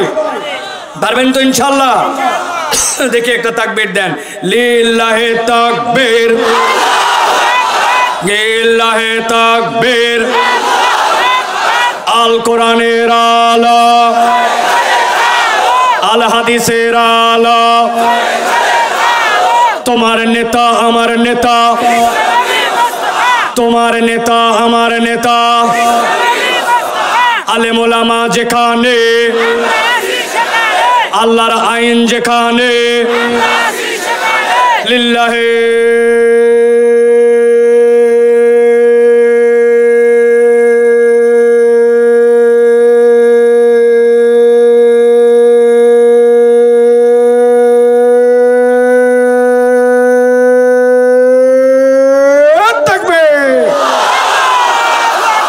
আলহামদুলিল্লাহ, হাত নামান। শয়তান আছে আর যেগুলো একটু একটু ওয়াসওয়াসা দিছিল, অনেক হয়েছে চল, এখন শয়তানি গেছে, ঠিক কি না? আল্লাহু আকবারের স্লোগান শয়তান পছন্দ করে না। এই জন্য বাংলাদেশেও এক শ্রেণীর লোক আল্লাহু আকবারের স্লোগান দিতেও পারে না, পছন্দ করে না। আমরা বলতে চাই, আল্লাহু আকবারের স্লোগান যারা দিতে পারে না, বলতে পারে না, তাদের দলীয় স্লোগানে আল্লাহু আকবার নাই, তারা শয়তানের আপন চাচাতো খালাতো ফুফাতো ভাই। আল্লাহু আকবারের স্লোগান কোনো দলীয় স্লোগান নয়, কোনো পার্টির স্লোগান নয়, কোনো গোষ্ঠীর স্লোগান নয়। আল্লাহু আকবার ইমানদারের হৃদয়ের স্লোগান। এই বাংলার জমিনে একজন ইমানদার যদি বেঁচে থাকে, কিয়ামত পর্যন্ত এই বাংলার জমিনে আল্লাহু আকবারের স্লোগান চলতেই থাকবে, চলতেই থাকবে, চলতেই থাকবে। আল্লাহ কবুল করবেন, আল্লাহুম্মা আমিন। আগামীর বাংলাদেশ ইনশাআল্লাহ ইসলামের পক্ষের বাংলাদেশ, তরুণ যুবকদের বাংলাদেশ, বৈষম্যহীন বাংলাদেশ, আলেম ওলামার বাংলাদেশ, নাস্তিক মুরতাদদের থাপ্পড় লাগানোর বাংলাদেশ। ওই বাংলাদেশে আল্লাহু আকবারের পক্ষে যারা, আমরা তাদের পক্ষে। মনে থাকবে তো? মুরব্বীরা ঠিক বলেন না? 50 বছর আপনাদেরকে দেখছি আমরা, কিসের ঠিক আন্দাজ? যেই জায়গা মতো যাওয়া লাগবে, এক বিড়ি আর এক কাপ চাতে ইমান বেঁচে ফেলায়। হ্যাঁ, অমুক ভাইয়ের চরিত্র ফুলের মতো পবিত্র, নামাজ পড়েনি বিগত 50 দিন, জুমারটা এবং ফজরেরটা জামাতে এক ওয়াক্ত, আবার তার পক্ষে স্লোগান দিচ্ছে অমুক ভাইয়ের চরিত্র ফুলের মতো পবিত্র। মুরব্বীরা বলতে পারবেন, আগে একটা মার্কা ছিল হোঁকা, ছিল না? ওরে এটারা ভোট দিবেন কতে কই হোঁকাতে হোঁকাতে, ভোট দিবেন কাতে হোঁকাতে হোঁকাতে। আপনাদের মুরব্বীদের চলবে না কোনো কথাবার্তা। সব তরুণ যুবকদেরকে আমাদের আগায় আসতে হবে, ঠিক কিনা? আমরা দোয়া করে, আল্লাহ মুরব্বীদের হায়াত দারাজ করে দাও, আল্লাহ আমাদের মুরব্বীদেরকে মাথার ছায়া হিসাবে রেখে দাও, আল্লাহ তাদেরকে আমাদেরকে গাইড করার মতো তৌফিক দিয়ে দাও, মুরব্বীদের ইজ্জতকে আল্লাহ বাড়ায় দাও, আমাদেরকে মুরব্বীদেরকে নিয়ে ধাক্কায় ইসলামের পক্ষে আনার মতো তৌফিক দাও। যুবকরা রাজি তো ভাই? তাহলে আর কিছু কথা চলবে? চলবে? চলেন দ্বিতীয় পর্বটাও আমরা প্রথম পর্বের সাথে সামঞ্জস্যশীল রেখে আমি যতটুকু আপনাদের জন্য লেখাপড়া করে আসছি এর আলোকে অল্প কিছু কথা বলতে চাই।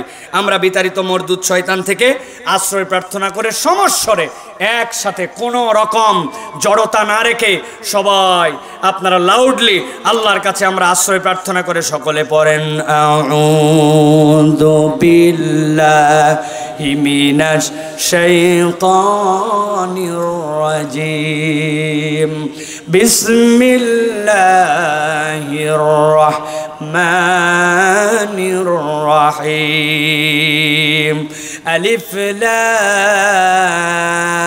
রা, কিতাবুন আনজালনাহু ইলাইকা লিতুখরিজান নাসা মিনাজ যুলুমাতি ইলান নূর।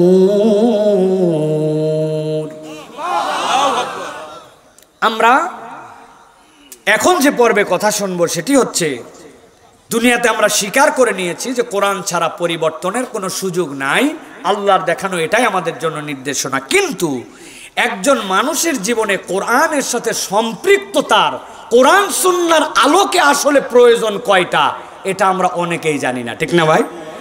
গড় বলি, হ্যাঁ দরকার আছে, কোরআনের সাথে সম্পৃক্ত দরকার না, কোনো গড় কথা চলবে না। আপনাকে টু দ্য পয়েন্ট মাথার মধ্যে এটা গেঁথে নিতে হবে, কোরআনের সাথে মানুষের সম্পৃক্ততার ন্যূনতম সর্বনিম্ন প্রয়োজন হচ্ছে 5টা। কয়টা ভাই? মুখ বন্ধ রাখলে হবে না আমার ভাইয়েরা। কয়টা? হাতগুলো একটু রেডি করেন, ডান হাতটা, হ্যাঁ এই 5টা আঙ্গুল হাত সোজা করেন এরকম করে। আমি জিজ্ঞাসা করব কোরআনের সাথে সম্পৃক্ততার সর্বনিম্ন প্রয়োজন কয়টা? একসাথে হাত তুলে বলবেন 5টা। কোরআনের সাথে সর্বনিম্ন মানুষের জীবনের সম্পৃক্ততার প্রয়োজন কয়টা? আরেকবার, কয়টা? যারা হাত তোলেন নাই শেষ সুযোগ দিলাম, কয়টা?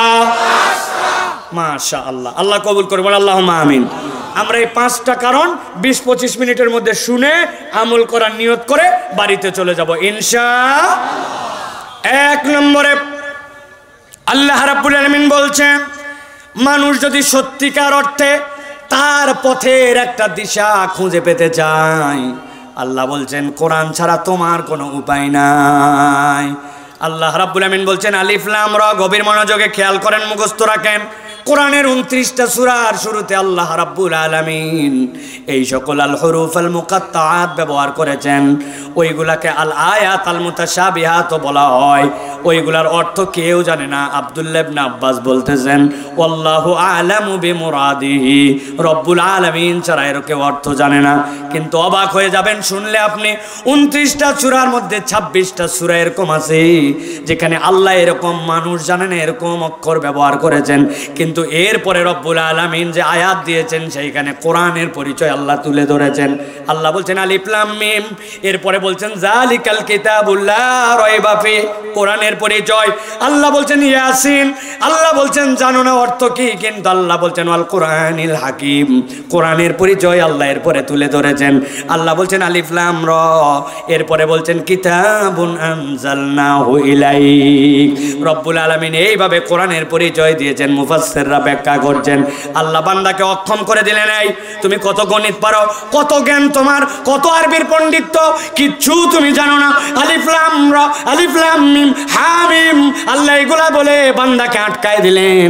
দেওয়ার পরে বলছেন আসো এবার তোমাকে রাস্তা দেখাতে চাই, তোমাকে আমি সক্ষমতার পথে তোমাকে তুলে দিতে চাই। আল্লাহ বলছেন এমন কিতাব দিলাম, কিতাবুন আনজালনাহু ইলাইকা লিতুখরিজান নাসা মিনাজ যুলুমাতি ইলান নূর। আমি এই কোরআন দ্বারা মানুষকে অন্ধকার থেকে আলোর পথ দেখাবো।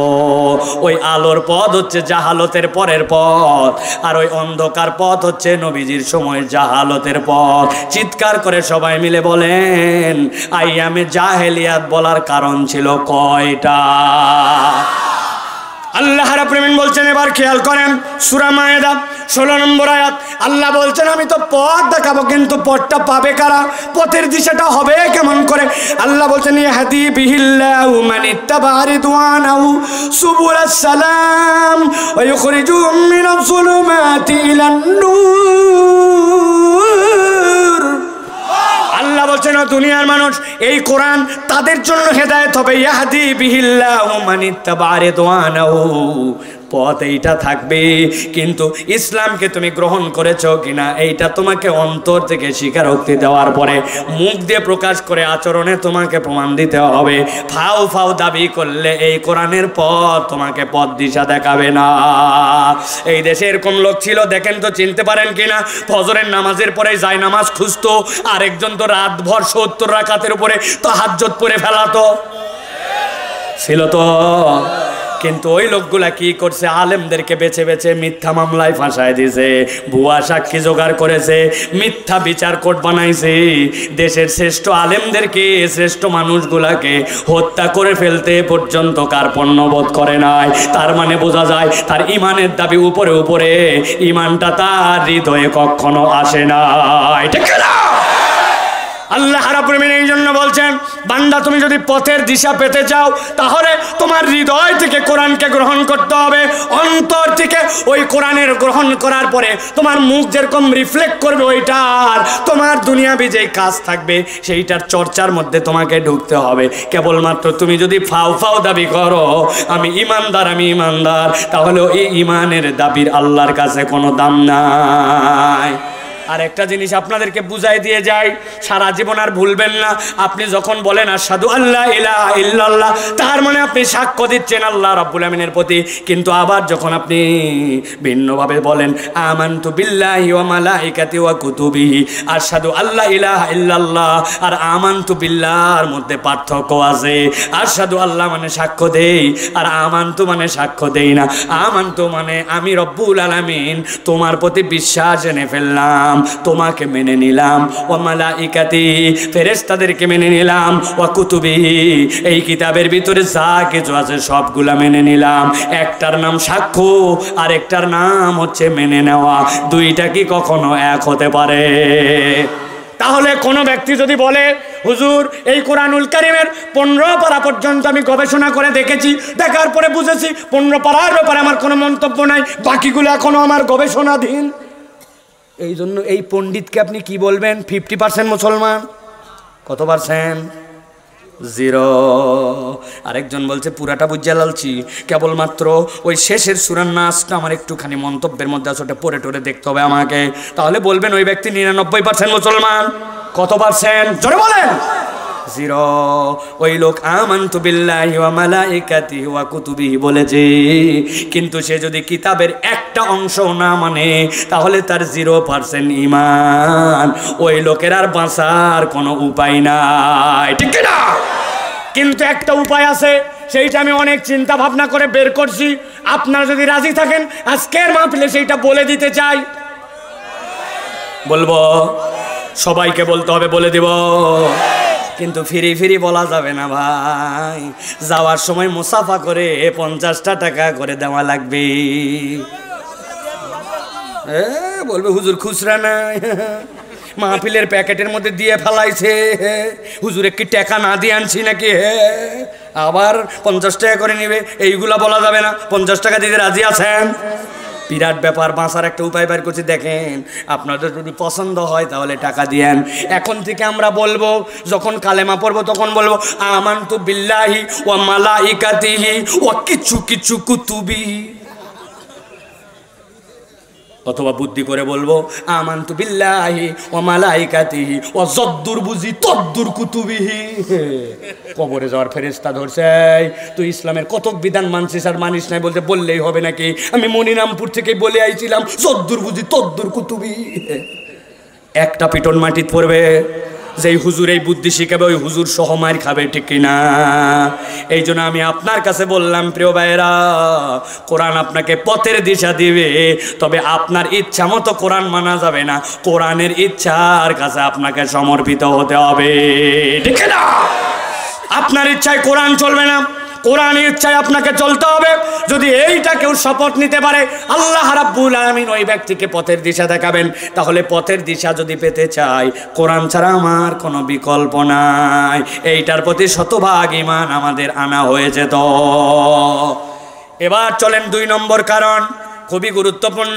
আল্লাহ রাব্বুল আমিন বলছেন, নবী আপনি জানায় দেন, বান্দা যদি জীবনের উদ্দেশ্য খুঁজে পেতে চায়, কোরআনুল কারীম ছাড়া কোনো উপায় নাই। ও যুবক, তোমাকে মোটিভেশন দেয় অনেকে, জীবনের উদ্দেশ্য কি? তোমাকে বড় হতে হবে, শ্রেষ্ঠ হতে হবে, তোমাকে টপ হতে হবে, তোমাকে ফাইট করতে হবে, দুনিয়া জয় করে ফেলতে হবে, ফাটায় ফেলতে হবে, বলে না?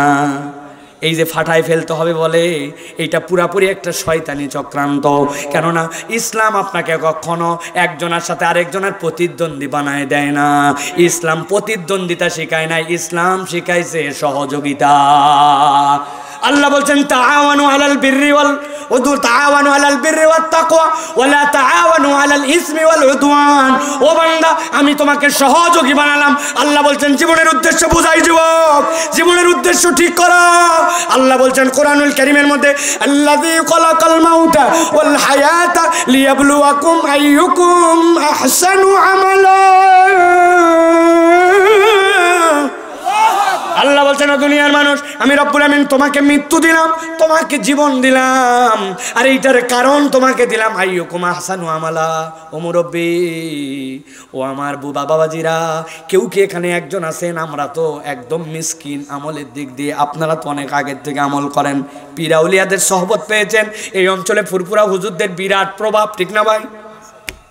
অনেকে আছেন, বলেন কেউ একজন বুকে হাত দিয়ে, বাবা জীবনে এমনভাবে 10 রাকাত নামাজ পড়ছি, এত মনোযোগ, এত কনসেন্ট্রেশন, এত দোয়া তাসবিহ, এমনভাবে আল্লাহর দিকে নামাজ আমার ছিল, এই 10 রাকাত নামাজ আল্লাহ কবুল না করে পারবে না, হ্যান্ডেটে হ্যান্ডেড বলতে পারবো ভাই? আর আমরা যদি বলি, ভাই এত বড় বড় লেকচার না মারে হুজুর, আপনি তো ওয়াজ করতেছেন, আপনি বলেন, আমি বুকে হাত দিয়ে 2 রাকাত নামাজের কথাও বলতে পারবো না। কেউ কি আছেন এখানে এমনভাবে রোজা রাখছি, চোখের গুনাহ হয়নি, মনের গুনাহ হয়নি, কানের গুনাহ হয়নি, আমার রোজা আল্লাহ কবুল করতেই হবে, এরকম বলার হিম্মত কি কারো আছে? কেন এগুলা বলছে? আল্লাহ বলছেন বান্দা আমি যদি তোমাকে বলতাম আইয়ুকুম আকমালু আমালা, আমার কাছে তোমার জীবনের উদ্দেশ্য হচ্ছে তোমার ইবাদতে পূর্ণতা দেওয়া লাগবে, আমাদের একটা ইবাদতও আল্লাহর কাছে যাইতো না।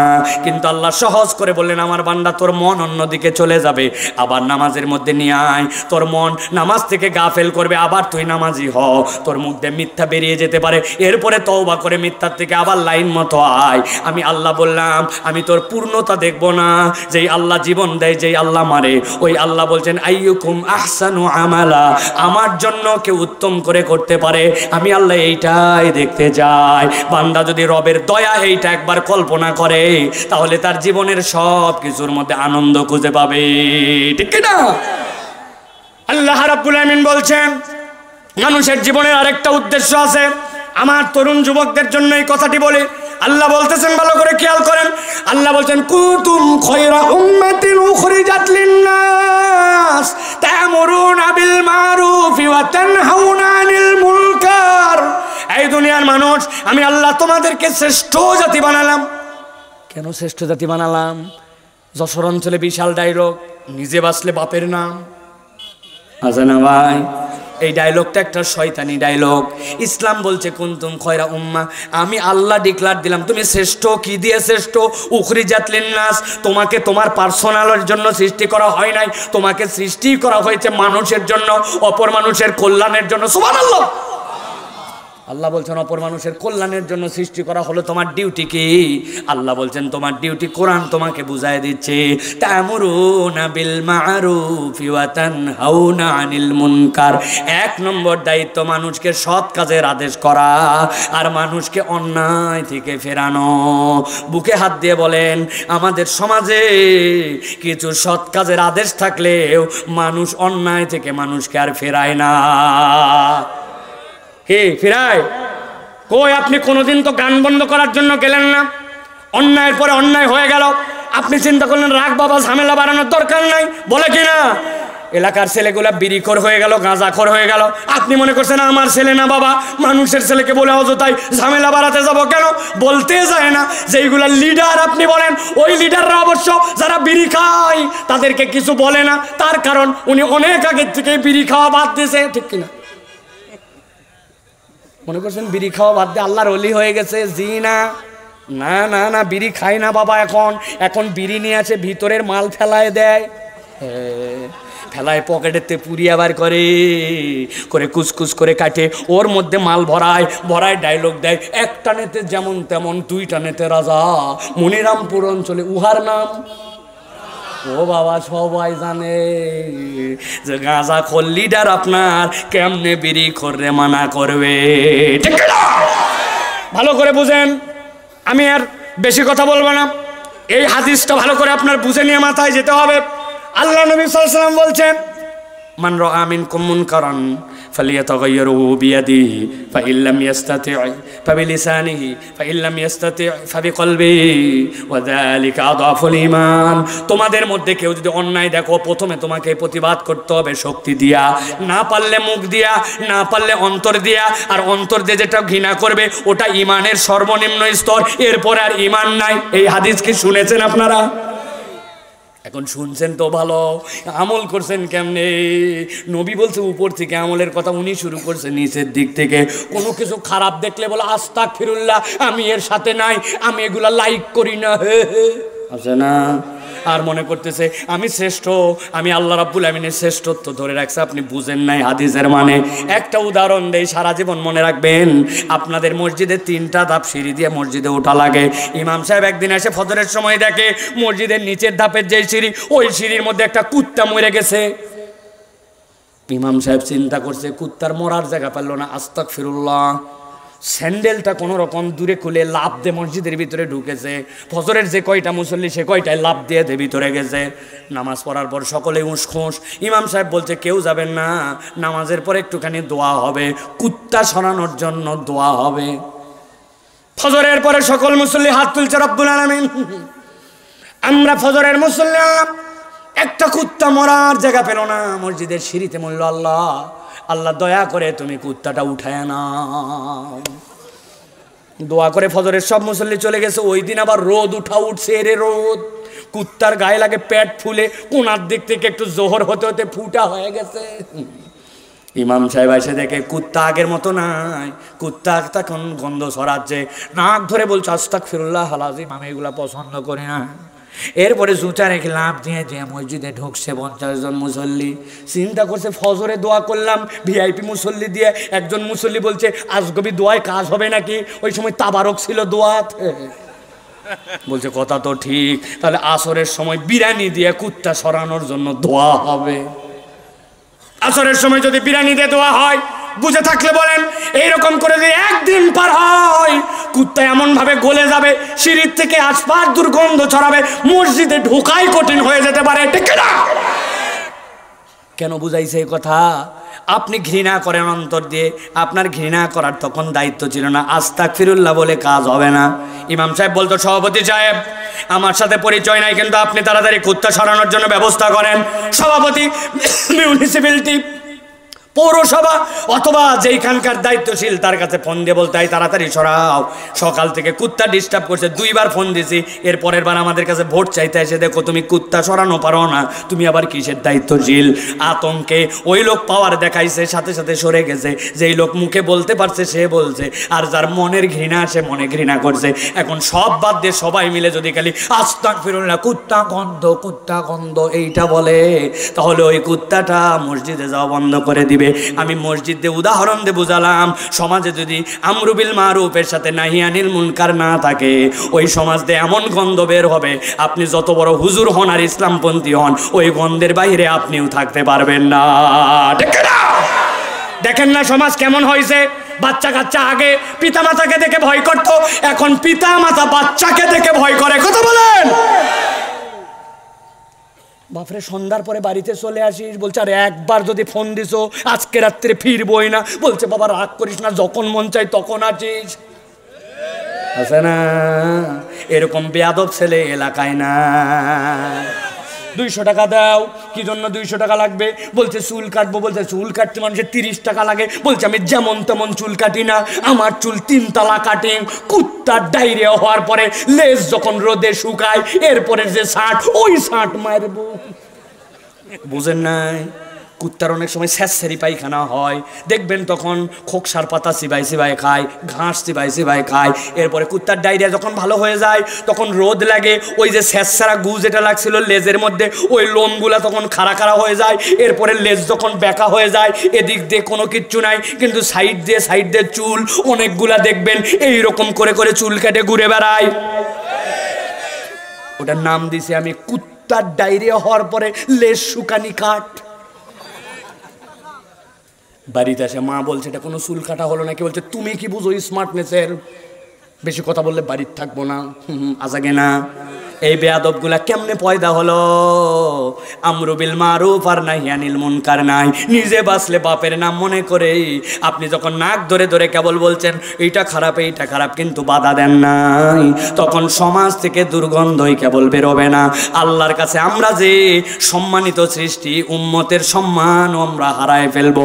এই জন্য কোরআন আপনাকে নির্দেশ দিচ্ছে, এটা কেউ নির্দেশ দিচ্ছে না। তুমি যদি জীবনের উদ্দেশ্য বুঝে নিতে চাও, তোমার জীবনের উদ্দেশ্য জজ হওয়া, ব্যারিস্টার হওয়া, টাকা কামাই করা, বড় বাড়ির মালিক হওয়া, অনেক জমিদার হওয়া, এটা নয়। সমাজকে একটা সুন্দর সমাজে রূপান্তর করে সৎ কাজের আদেশ, অন্যায় থেকে ফিরাইয়া একটা সুন্দর সমাজ কায়েম করা, এইটাই হচ্ছে মানুষের আসল উদ্দেশ্য এবং দায়িত্ব, ঠিক না? বলেন, কেউ একজন জিজ্ঞাসা করলে বলে কি হবি তুই? ডাক্তার হব, ইঞ্জিনিয়ার হব, বিদেশে চলে যাব, আমেরিকায় যাব, রাজনীতিবিদ হব। একজন বলল না আমি মানুষের মতো মানুষ হব, আমি সমাজ সুন্দর করার জন্য একজন সংগ্রামী শপথের সাথী হব। কেউ বলে না এটা, ঠিক কিনা? কারণ জানি না আমরা। বিরক্ত হয়েন না আমার কথায়। আল্লাহ রাব্বুল আমিন বলছেন এইটা তোমার জীবনের উদ্দেশ্য, এইটা কোরআন ছাড়া তোমাকে কেউ বুঝাবে না। সর্বশেষ 3 নম্বর কারণ বলে শেষ করে দিব, ভালো করে খেয়াল করেন। এই কোরআন একমাত্র আমাদেরকে জীবনের সততার অনুভব একমাত্র কোরআন আমাদেরকে দেয়। ঠিক বলছেন না বুঝে আমি জানি, সত্যতা এবং সততার অনুভব, কথা ভারী কথা, কিন্তু ছোট্ট আয়াত দিয়ে আপনাকে ক্লিয়ার করে দেব সত্যতার অনুভবটা কি। সুবহানাল্লাহ। আল্লাহ রাব্বুল আমিন বলছেন নবী জানান, দেখেন পরিচিত আয়াত, আল্লাযীনা ইউমিনুনা বিল গায়বি ওয়া ইউকিমুনাস সালাতা ওয়া মিম্মা রাযাকনাহুম ইউনফিকুন। এই কথা কয়টা বুঝে বাড়িতে চলে যান। আল্লাহ বলছেন আমার এক শ্রেণীর বান্দার হৃদয়ের মধ্যে সত্যতার অনুভব পাবে। কারা তারা? আল্লাহ বলছেন আল্লাযীনা ইউমিনুনা বিল গায়ব, এক নম্বরে যারা গায়েবে বিশ্বাস করে। গায়েব মানে কি? গায়েব মানে অদৃশ্য, জানি না এইটা নয়। গায়েব বোঝেন, সত্যতার অনুভব তাহলে বুঝবেন। গায়েব মানে আমি আল্লাহ রাব্বুল আমিন বললাম ইকরা বিসমি রাব্বিকাল্লাযী খলাক। আল্লাহ নবী ভাবলেন 5টা বিষয় নিয়ে, বান্দা জানে না কেমনে কি হবে, কিন্তু আল্লাহ বলছেন সে ঈমান রাখে। আল্লাহর দেওয়া অর্থনীতি, আল্লাহর দেওয়া সংবিধান, আল্লাহর দেওয়া আইন, নিশ্চয় ওটা কাজ করে। আমার মাথায় হয়তো বুঝে ধরতে না পারে। আমি দেখলাম সুদ নিলে লাভ হয়, কিন্তু আল্লাহ সুদকে হারাম করলেন, আমার তো বুঝে আসে না যে সুদ ছাড়া আবার কেমনে চলে। আল্লাহ বলেন আল্লাযীনা ইউমিনুনা বিল গায়ব, তুমি বিশ্বাস করো, আমার বোধে ধরুক বা না ধরুক আল্লাহর আইনটাই ঠিক। একবার যদি অন্তরে কেউ এটা ঢুকায় নিতে পারে, আল্লাহ বলছেন তার হৃদয়ের মধ্যে আমি একটা সত্যতা এবং সততার অনুভব জাগ্রত করে দিব। সুবহানাল্লাহ। আমি নিজে দেখে আসছি, রব্বুল আমিন আমাকে অনেক দেশে নিয়েছেন, এর মধ্যে সবচেয়ে সুন্দর দেশ, তার মধ্যে একটা জাপানে গেছি। জাপানের মানুষ এত সভ্য, এত সভ্য, আমাদের যারা বাঙালি মুসলমান ওখানে আছে তাদের সাথে থেকে তারাও সভ্য হয়ে গেছে। জাপানে এক মাদ্রাসায় গেছি, দর্শে কোরআনের হালাকার প্রথম পাঠ দেওয়ার জন্য জাপানে মাদ্রাসা টোকিওতে যাওয়ার পরে আমাকে ছেলেরা বলল এত মহব্বত তাদের, দেখি প্রত্যেকটা ছেলে পেলে ভদ্র, দেখি প্রত্যেক ছেলে সাইকেল নিয়ে মাদ্রাসায় আসে। এক ছেলেকে বললাম বাবা তোমার সাইকেলটা একটু চালাতে দিবা নাকি? তখন তো প্রতিযোগিতা লেগে গেল, শায়েক আমারটা চালান, আমারটা চালান, আমারটা চালান। ছেলেরা খুঁজি, একটা সাইকেল খুললাম, খুলে চালাচ্ছি। চালানোর সময় দেখি সুন্দর একটা বেল রাখা আছে সামনে হাতের উপরে। আমি ইচ্ছা করে দুইবার একটু বেলটার শব্দ কেমন এরকম করে টুনটুন করে বাজাইছি। পুরা মাদ্রাসার সব ওস্তাদ, সব ছাত্র মাথায় হাত দিয়ে বসে পড়ছে, শায়েক শায়েক শায়েক বাজায়েন না। বললাম সমস্যা কি? বলছে শায়েক এই মাদ্রাসা এখানে 15 বছর, জীবনের প্রথম কেউ বেল বাজালো সেটা আপনি। 15 বছর এক রাস্তায় বেল বাজানো লাগে না? বেল বাজানোর কারণে ওরা বিব্রত হয়ে গেছে, লজ্জায় পড়ে গেছে। কেমন সভ্য জাতি, প্রযুক্তিতে আগায়া। টোকিও থেকে ওসাকা পর্যন্ত গেছি, কয়েকশো মাইল রাস্তা, রাস্তার দুই পাশ দিয়ে মানুষের জন্য অসুবিধা না হয় এই জন্য সাউন্ড প্রুফ করে সুন্দর করে তারা গ্লাস লাগাই দিয়েছে। ওই গ্লাস লাগাইছে যাতে প্রাণীর কষ্ট না হয়। দুনিয়ার যত প্রযুক্তি সব আগাইছে জাপান। শুনতে কত ভালো লাগতেছে না? কিন্তু খবর আছে জাপান এত আগানোর পরেও সেই দেশই ওই দেশ যেখানে সবচেয়ে বেশি আত্মহত্যা করে মানুষ। ডাক্তারের কাছে বলে আমি আপনাকে নিজে নিজে স্টেটমেন্ট দিলাম, আমার কেউ কোনো দায় নেবে না, আমাকে ইঞ্জেকশন দিয়ে আপনি হত্যা করে ফেলেন। 70 বছর 80 বছর যাওয়ার পরে ওই মানুষগুলো এমন লনলি ফিল করে, জীবনের আর কোনো মানে খুঁজে পায় না। তখন চিন্তা করে আমার জীবনে পরিবার নাই, বাচ্চা নাই, কিচ্ছু নাই, খালি কামাই করে গেলাম আর প্রযুক্তি দেখে গেলাম, আর ভাল লাগে না, মরে যাওয়া এর থেকে ভালো। কিন্তু আপনি এই ঝিকরগাছা, এই মনিরামপুরের 90 বছরের একটা বুড়া, প্রায় মরা মরা অবস্থা, ওকে যায় যদি বলেন চাচা আর কত, মনে হচ্ছে আপনার আর ভাল লাগতেছে না, আপনাকে আমি একটু বালিশ ঠেসে মারে ফেলি, আল্লাহর কাছে চলে যান, রাজি হবে? বলছে এই কে কোন জায়গায় আসিস রে, দেখ তো। কি কথা বলেন? আল্লাহ বলতেছেন আল্লাযীনা ইউমিনুনা বিল গায়ব, ওই মানুষ ভালো মন্দ তার সবকিছু আল্লাহর উপরে বিশ্বাস করে। এই অনুভব গায়েবে বিশ্বাসকারী, কোরআনে বিশ্বাসকারী ছাড়া অনুভবটা বুঝতে পারে না, ঠিক না? এটা একটা পাঠ। এবার চলেন দ্বিতীয় পাঠের কথা বলি। এটা আরো ইন্টারেস্টিং, আপনি জীবনের আগে কখনো শোনেন নাই অথবা শুনতে পারেন কিন্তু এইভাবে অনুভব করেন নাই। আল্লাহ বলছেন ওয়ালাকুম ফিল কিসাসি হায়াতুন ইয়া উলিল আলবাব। এক লোক যদি কাউকে হত্যা করে ফেলে তাহলে ইসলামে তার জন্য বিধান 3টা। কয়টা? কয়টা? 1 নম্বর, যারা ভিকটিম তারা চাইলে তাকে হত্যার বদলে ক্ষমা করে দিতে পারে, যা মাফ করে দিলাম। 2 নম্বর, মাফ করব তবে আমাদেরকে এই টাকা আগে দেওয়া লাগবে, রক্তপণ দেওয়ার পরে তোমাকে ক্ষমা করা হবে। 3 নম্বর, নগলা কিচ্ছু বুঝি না, মারছে মাইরে ফেলাও, হত্যার বদলে হত্যা। ইসলাম বলতেছে শেষ, কিন্তু আমাদের প্রচলিত আইন, পৃথিবীর আইন কি বলতেছে? আল্লাহ বলতেছেন এই যে হত্যার বদলে আরেকজনকে হত্যা করা হলো, আমি আল্লাহ বললাম এর ভিতরে তোমাদের জন্য জীবন আছে। ওরা বলতেছে কিসের জীবন আছে? আন্দাজে একজন তো মরছেই, আরো একটা লোককে মারে ফেললেন, ফেলে দুই পরিবার এখন নিঃস্ব হয়ে গেল। এটা কোনো বিচার নাকি? এটা বিচার না। ওরা বলছে এর মধ্যে জীবন নাই, কিন্তু আপনি বুঝতেছেন এর মধ্যে আল্লাহ বলছে জীবন আছে। এই জীবনের একটা দিক হচ্ছে, একটা লোককে যদি এরকম যথোপযুক্তভাবে শাস্তি দিয়ে জনসম্মুখে হত্যার বদলে হত্যা করে ফেলা হয়, এলাকায় ত্রাস কায়েম হয়ে যাবে যে ইসলামী বিচারে মারলে বাবা খবর আছে মরে যাওয়া লাগবে। তখন অর্ধেক মানুষ ভীত হয়ে এই অপরাধ থেকে দূরে চলে যাবে, ঠিক কিনা? একটা দিক এইটা, কিন্তু আরেকটা অন্তর্নিহিত দিক আছে। আল্লাহ বলছেন ওয়ালাকুম ফিল কিসাসি হায়াতুন ইয়া উলিল আলবাব, এর মধ্যে তোমাদের জীবন আছে। দেখেন তো মিলে কিনা? এইভাবে কখনো চিন্তা করছেন কিনা? এক লোক একজনকে মারছে, মারার পরে ওই লোকের জন্য সশ্রম যাবজ্জীবন কারাদণ্ড হয়েছে। সশ্রম যাবজ্জীবন কারাদণ্ড রনি ভাই কত বছর? 32 বছর। 32 বছর লেখে, কিন্তু 27 বছরে শেষ হয়। জেলের বয়সের হিসাব মাইনাস হয়, 27 বছর ধরে সশ্রম কারাদণ্ড। ভালো করে চিন্তা করেন, ওই লোক মারছে 1 লোককে, 2 লোককে, 3 লোককে, এখন তার জন্য যথোপযুক্ত বিচার করে সশ্রম কারাদণ্ড দিয়েছেন। ওই জেলের মধ্যে যেই লোকটা 32 বছর আছে, বলেন তো জিজ্ঞাসা করে ওর জন্য জামা কাপড় লাগবে কিনা, ওর জন্য খাদ্য লাগবে কিনা, ওই লোক যদি অসুস্থ হয় ট্রিটমেন্ট লাগবে কিনা, গরমের দিনে ওর জন্য ফ্যান লাগবে কিনা, শীতের দিনে ওর জন্য কম্বল লাগবে কিনা? তাহলে যেই লোক একটা মানুষকে মেরে ফেললো, তার হত্যার বদলে আপনি বাঁচায় রাখলেন 32 বছর। আপনি কৃষক, কষ্ট করে কামাই করেন, আপনি জমি রেস্ট্রির সময় টাকা দেন, আপনি বাজার থেকে একটা ম্যাচ কেনার সময় ট্যাক্সে টাকা দেন, আপনি একটা সোয়াবিন তেল কেনার সময় টাকা দেন, ওই টাকা দিয়ে সরকার চলে। তাহলে আমার কি দায় আর কি ঠেকা পড়ছে যে আমার টাকায় একজন 32 বছরের সশ্রম কারাদণ্ডের ওই লোকের আলো দিব, ওই লোকের ভাত দিব, ওই লোকের কাপড় দিব? আমার কি ঠেকা? কথা ঠিক কিনা? আল্লাহ এই জন্য বলছেন ওয়ালাকুম ফিল কিসাসি হায়াতুন ইয়া উলিল আলবাব। আমি আল্লাহ বললাম এই সত্যতার অনুভব দুনিয়ায় কোরআন বিমুখ হয়ে গেলে, আল্লাহ রসুলকে ফলো না করলে তুমি এই নূর খুঁজে পাবা না। আর আমি আল্লাহর নবীকে বললাম ওয়ালাকিন জাআলনাহু নূরা, যদিও দেখতেছেন ঈমান, যদিও দেখতেছেন কিতাব, কিন্তু আসলে আমি আপনাকে আলো দিয়েছি। এক্সরের আলোর কথা মনে আছে তো ভাই? আল্লাহ বলছেন ওই মানুষগুলার 3টা গুণ থাকবে। 1 নম্বরে ইউমিনুনা বিল গায়ব ওয়া ইউকিমুনাস সালাতা ওয়া মিম্মা রাযাকনাহুম ইউনফিকুন।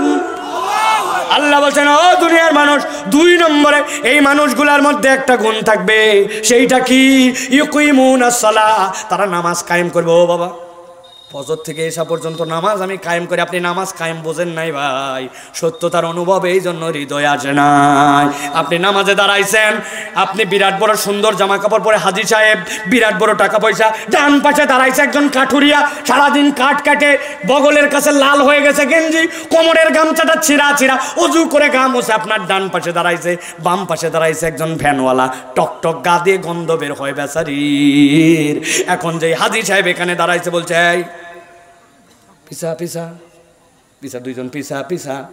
বলেন তো কোনো বাপের বেটার ক্ষমতা আছে যে ডান পাশের ভ্যানওয়ালা আর বাম পাশের কাঠুরিয়াকে পিছা পিছা বলতে পারে? আল্লাহ বলতেছেন ইউকিমুনাস সালার বুঝটা অন্তরে কায়েম করে নাও। সমাজে ধনী থাকবে, গরিব থাকবে, অসহায় থাকবে, দুস্থ থাকবে, নানান প্রকৃতির মানুষ থাকবে, কিন্তু ইসলাম যদি থাকে তাহলে ইসলামে একটা সমতার বিধান থাকবে। মৌলিক অধিকারের ক্ষেত্রে কেউ সেখানে বঞ্চিত হবে না। রিকশালাও যে আইন পাবে, একজন কোটিপতিও আইন পাবে। রিকশালাও মৌলিক খাদ্য পাবে, মৌলিক বাড়ি পাবে, চিকিৎসা পাবে, কোটিপতিও তাই পাবে। একজনের 1000 কোটি থাকতে পারে, কিন্তু আরেকজনের 500 টাকা থাকলেও রাষ্ট্র এই সমতা দিবে, যেটা নামাজের পাশে পাশে দাঁড়ানো ছিল। আল্লাহ বলছেন এইটাই হচ্ছে ইউকিমুনাস সালাহ ওয়া মিম্মা রাযাকনাহুম ইউনফিকুন। আর আল্লাহ বলছেন ওই মানুষগুলা খরচ করবে কিসের থেকে? খরচ করবে আমি আল্লাহ যে রিজিক দিয়েছি ওই রিজিক থেকে বান্দা খরচ করবে। বান্দা বলে আমি দান করেছি, আমি দিলাম, আমি দিব, আমি রড দিলাম, আমি সিমেন্ট দিব, আমি দিলাম। আল্লাহ বলছে এক থাপ্পড় লাগাবো ব্যাককল কোথাকার। আমি বলতেছি আমি তোকে রিজিক দিছি, তুই খালি ওইটা ডেলিভারি করে দিছিস। ডেলিভারি ম্যান মালিক হয়? ডেলিভারি ম্যান বুঝছেন? আপনার কাছে পার্সেল আসছে, অর্ডার দিছে আপনাকে, সুন্দরবন থেকে একজন মধু দিছে, ডেলিভারি ম্যান বলতেছে ধরেন এই মধুটি আপনাকে আমি দিলাম, বলছে আরে গর্ধবের বাচ্চা গর্ধব, ওই মধু উমুকে আমাকে পাঠাইছে, তোক দিছে ডেলিভারি দেওয়ার জন্য। পিওন আবার বলতেছে আমি দিলাম, ব্যাক কলকাতাকার, ফুটানি মারিস না, যা গাধা। বলবেন কি না? আল্লাহ একই কথা বলছেন, ওয়ামিম্মা রাযাকনাহুম ইউনফিকুন। জীবনের সত্যতার অনুভব কেউ দিবে না, কোরআন আপনাকে সম্পৃক্ত করলে দিবে।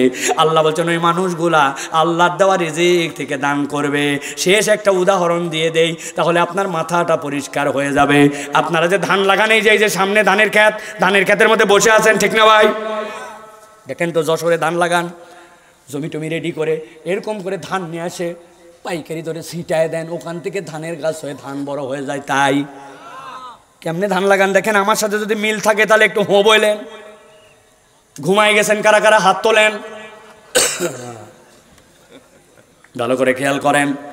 আপনি ছোট্ট করে একটা বেড রেডি করেন, আগে নরম করে মাটি রেডি করেন। মাটি রেডি করার পরে একটা আঁশ যেন না থাকে ওর মধ্যে, একটা যেন ওর মধ্যে কোনো চুলও না থাকে। আপনি চেষ্টা করেন নরম মাটি বানানোর। আগের রাত্রের পরে সবচেয়ে ভালো বীজ যেইটা, ওইটা আপনি আগের রাত্রে একটু ভিজায় রাখেন। রাখার পরে সন্ধ্যার দিক দিয়ে নিয়ে যেয়ে সুন্দর করে বেডের মধ্যে আস্তে আস্তে করে ছিটায় দেন। 10 কেজি বেডের মধ্যে ছিটান। এরপরে ওইটা চারা ওঠে, চারাগুলো আস্তে করে তুলে নেন। তুলে নেওয়ার পরে এরপরে জমি রেডি করেন। সাধ্যের মধ্যে সবচেয়ে সুন্দর করে সোজা সোজা সোজা সোজা করে ধান গেড়ে গেড়ে ধান লাগান। এইভাবে যদি আপনাদের এলাকায় লাগাই তাহলে একটু হোঁ বলেন, হোঁ। হ্যাঁ, কিন্তু প্রিয় ভাইয়েরা সত্যতার অনুভবটা দেখেন। মিম্মা রাযাকনাহুম ইউনফিকুন। আপনি মুরব্বী 10 কেজি ধান ছিটায় দিয়া আপনি চারা তোলার জন্য লাগাইছেন, কিন্তু আপনি কখনো কি ভেবে দেখেছেন যে কোনো দিক দিয়ে শিকড় গজায় না, যে কোনো দিক দিয়ে পাতা বের হয় না। শিকড় গজানোর একটা দিক আছে, পাতা বের হওয়ার দিক আছে, কিন্তু 10 কেজি যে আপনি ছিটাইছিলেন ওর 95 ভাগ আপনি উল্টা পাল্টা ছিটাইছেন। কোনো বীজ কাত হয়ে পড়ছে, কোনোটা উপর হয়ে, কোনোটা শীত হয়ে, কোনোটা মাটি পায় নাই, একটা আরেকটার উপরে ছিল। কথা বলেন ঠিক কিনা? কিন্তু রাত যেতে দেরি নাই, সকালবেলা কোন রব সব শিকড়গুলা নিচের দিকে নামতে বলল, পাতার কুশিগুলো উপর দিকে উঠায় দিল। আপনি বলতেছেন আমার ক্ষেত, আমার ধান, আমার আবাদ। আল্লাহ বলতেছেন ওমিম্মা রাযাকনাহুম ইউনফিকুন। আমি আল্লাহ তোকে বেকল রিজিক দিছি, সেখান থেকে তুই এই রিজিকের মালিক হইছিস। ঠিক না? এই যে জোরে করে ঠিক বলছেন, এটাও আল্লাহর রিজিক। আপনি এটা বোঝেন নাই? আপনাকে যদি জিজ্ঞাসা করি বাংলাদেশের রাজধানী কি, আপনি বলবেন ঢাকা। আর যদি ইন্ডিয়ারটা বলি দিল্লি, আপনি যে ঠিক ব্যাঠিক বুঝেন। আল্লাহ বলছেন এটাও তোমার জন্য রিজিক। আল্লাহ বলছেন এই জন্যই সত্যতার অনুভব যদি দিলে একবার পেতে চাও, কোরআনুল কারীম ছাড়া তোমাকে কেউ এই অনুভব জাগ্রত করবে না। এবার তাহলে বলেন আমাদেরকে কোরআনের কাছে আসার দরকার আছে না নাই? এই যে 2 ঘন্টা অনবরত বললাম, আপনাদের কাছে আসার দরকার আছে না নাই? আমি সামারি করে দেই পুরো আলোচনা আবার। আল্লাহ নবী সাল্লাল্লাহু আলাইহি ওয়াসাল্লামের আসার আগের যুগকে কি যুগ বলা হতো? জাহালাতের কারণ কয়টা ছিল? আল্লাহ নবী কত বছর পর্যন্ত ভেবেছিলেন? 15 বছর। আয়াত আসছিল কয়টা? আল্লাহ বলছেন ওই আয়াতগুলো হচ্ছে ওয়ালাকিন জাআলনাহু নূরা। ওই নূর হচ্ছে কোরআন, আর ওই কোরআনের সাথে সম্পৃক্ত হলে আলোর দিশা পাবো, জীবনের উদ্দেশ্য জানবো, এবং আল্লাহ রাব্বুল আলামিন একটা সত্যতার অনুভব দিবেন। মুসলমান কখনো হতাশ হবে না, সে যা পাবে তাতেই আল্লাহর প্রতি খুশি থাকবে। ঠিক কিনা? এই বোধ আল্লাহ যেন আমাদেরকে জাগ্রত করেন, এই কোরআনের পথে যেন আমাদেরকে আল্লাহ রাব্বুল আলামিন আসার তৌফিক দান করেন। আমরা যারা শুনলাম আমাদেরকে আমলের জিন্দেগি গঠন করার তৌফিক দান করেন। ওয়া মা তাওফীকি ইল্লা বিল্লাহ।